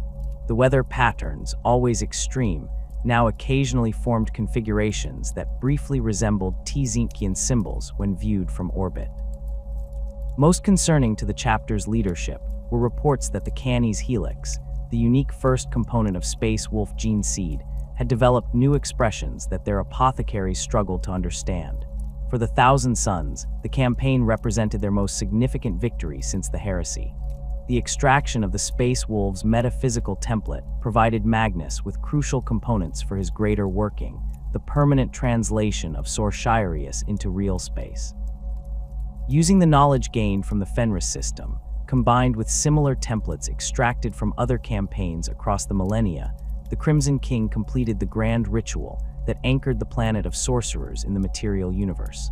The materialization of Sorshirius coincided with the formation of the Great Rift, the galaxy-spanning warp storm triggered by the fall of Cadia, and the culmination of Abaddon's 13th Black Crusade. While Imperial scholars debate whether Magnus anticipated this cataclysm or merely exploited it opportunistically, the timing allowed the planet of sorcerers to establish itself in real space with minimal resistance. As Imperial forces struggled to comprehend the galaxy-wide disaster unfolding around them, the Thousand Suns secured their new domain in the Prospero sector, a bitter irony not lost on those familiar with the Legion's history. The physical manifestation of Sorshirius in real space revealed a realm that defied conventional understanding. Unlike normal planets bound by physical laws, the planet of sorcerers existed simultaneously as a material world and as a warp construct. Its geography constantly shifted according to the psychic currents generated by its inhabitants. Mountains rose and fell like waves on an ocean. Structures built of impossible geometries dotted the landscape, their architecture shifting when not directly observed. Rivers of liquid that resembled molten metal but behaved like living tissue carved new courses through the terrain with each passing moment. At the center of this ever-changing landscape stood the impossible fortress, Magnus' personal domain, and the seat of what passed for governance among the Thousand Suns. The structure existed in multiple dimensions simultaneously, with sections that could only be accessed through specific psychic frequencies. Its spires reached heights that varied depending on the observer's perspective, and its foundations extended into pocket dimensions that contained entire landscapes. Within this non-Euclidean complex, Magnus established chambers housing the artifacts and knowledge accumulated over 10 millennia of exile. The Great Rift's formation had profound implications for the Thousand Suns beyond providing cover for Sorshirius manifestation. The galaxy-spanning warp storm represented the most significant thinning of the barrier between real space and the immaterium since the birth of Slaanesh. For a legion whose power derived directly from warp manipulation, this new reality offered unprecedented opportunities. Sorcerous workings that would have required extensive preparation and enormous power became considerably easier to perform. Psychic communications could reach across vast distances with greater clarity. Most significantly, the summoning and maintenance of demonic entities in real space required substantially less energy, allowing for more permanent and stable manifestations. This enhanced connection to the warp accelerated the psychic awakening occurring across human populations throughout the galaxy. The Thousand Suns, with their millennia of experience in identifying and exploiting psychic potential, moved quickly to take advantage of this development. Specialized thrallbands deployed to worlds experiencing unusual concentrations of psychic manifestations, abducting promising individuals for use as vessels or sacrifices, while leaving behind cults dedicated to Tzeentch that would continue to identify and collect psychically active humans. The Legion's activities following the establishment of Sorshirius in real space demonstrated a new strategic focus. Rather than the targeted acquisition campaigns that had characterized their previous operations, the Thousand Suns began establishing permanent footholds across multiple sectors. These outposts, typically centered around sites of psychic significance, served as forward bases for further expansion and as anchors for a growing network of warp corridors connecting directly to the planet of sorcerers. This network allowed for unprecedented coordination between thrallbands operating across vast distances. Exalted sorcerers could communicate instantly with their counterparts on Sorshirius, sharing intelligence and requesting reinforcements without relying on unpredictable warp travel. Artifacts and captives could be transported directly to the planet of sorcerers for study or incorporation into ongoing rituals. Most significantly, the network enabled Magnus to project his influence across multiple sectors simultaneously, directing operations with a precision impossible before the Great Rift's formation. The return of Guilliman as Lord Commander of the Imperium and the launch of the Indomitus Crusade presented new challenges for the Thousand Suns. The Primarch's strategic genius and the introduction of Primaris Space Marines temporarily disrupted several of Magnus' longer-term operations. The Crimson King adjusted his strategies accordingly, focusing on regions beyond the immediate reach of Guilliman's crusade, while preparing specialized countermeasures against the enhanced capabilities of the Primaris Astartes. These countermeasures reflected the Thousand Suns' methodical approach to warfare. Through careful observation of early engagements between their forces and Primaris units, Legion sorcerers identified specific vulnerabilities in the new Space Marines' mental conditioning. The standardized hypno-indoctrination used in creating Primaris Astartes, while effective against conventional threats, had not been designed to resist the particular forms of psychic manipulation in which the Thousand Suns specialized. Exploiting this weakness, Thousand Suns sorcerers developed techniques to induce specific failure states in Primaris neural architecture, causing hallucinations or temporary paralysis at critical moments. As the Imperium stabilized following the initial shock of the Great Rift and the launch of the Indomitus Crusade, the Thousand Suns' strategic position remained stronger than at any point since the heresy. The establishment of Sorshirius in real space provided a secure base of operations immune to conventional Imperial attack. The psychic awakening occurring across human populations offered an expanding resource pool of potential recruits and vessels. Most significantly, Magnus' extraction of metaphysical templates from multiple sources over the millennia had provided him with unprecedented insight into the Emperor's original workings, knowledge that informed his current ambitions. These ambitions extend beyond mere revenge against the Imperium or service to Tzeentch. Magnus seeks nothing less than the fundamental restructuring of human psychic potential across the galaxy. The rituals performed during the Wrath of Magnus campaign and similar operations elsewhere represent components of a vast working designed to alter how human consciousness interfaces with the warp. If successful, this grand ritual would remove the instabilities that make untrained psychers vulnerable to possession and madness, creating a new paradigm where psychic ability becomes a controlled and predictable aspect of human existence. This goal, ironically, mirrors Magnus' original ambition before the heresy, to guide humanity's psychic evolution toward a stable future. The methods he now employs, corrupted by 10 millennia of chaos influence and his own bitterness, bear little resemblance to the scholarly approach he once advocated. Yet in the Crimson King's fractured mind, there exists a twisted continuity between his current actions and his original purpose. He still sees himself as the architect of humanity's psychic future, even as he serves the very forces that the Emperor sought to protect mankind against. As the 42nd millennium advances and the galaxy adjusts to the new reality of the Great Rift, the Thousand Suns stand at the apex of their power since the Burning of Prospero. From their impossible citadels on Sorshirius, Magnus and his sorcerer lords direct operations across multiple sectors, gathering knowledge and power while advancing their inscrutable agendas. Their legion remains numerically small compared to other chaos forces, but their mastery of the warp makes them disproportionately influential in the great game. The Sons of Magnus continue their ancient pursuit of knowledge, though the purpose of that pursuit has transformed beyond recognition. What began as scholarly curiosity became desperate survival, then bitter vengeance, and finally twisted ambition. Yet through all these transformations, the Legion has maintained its fundamental character as masters of the arcane, seekers after secrets that reshape reality itself. In this constancy amid corruption lies perhaps the greatest tragedy of the Thousand Suns, that their greatest strengths became the instruments of their damnation, and that their noblest aspirations twisted into the very nightmare their Primarch once sought to prevent.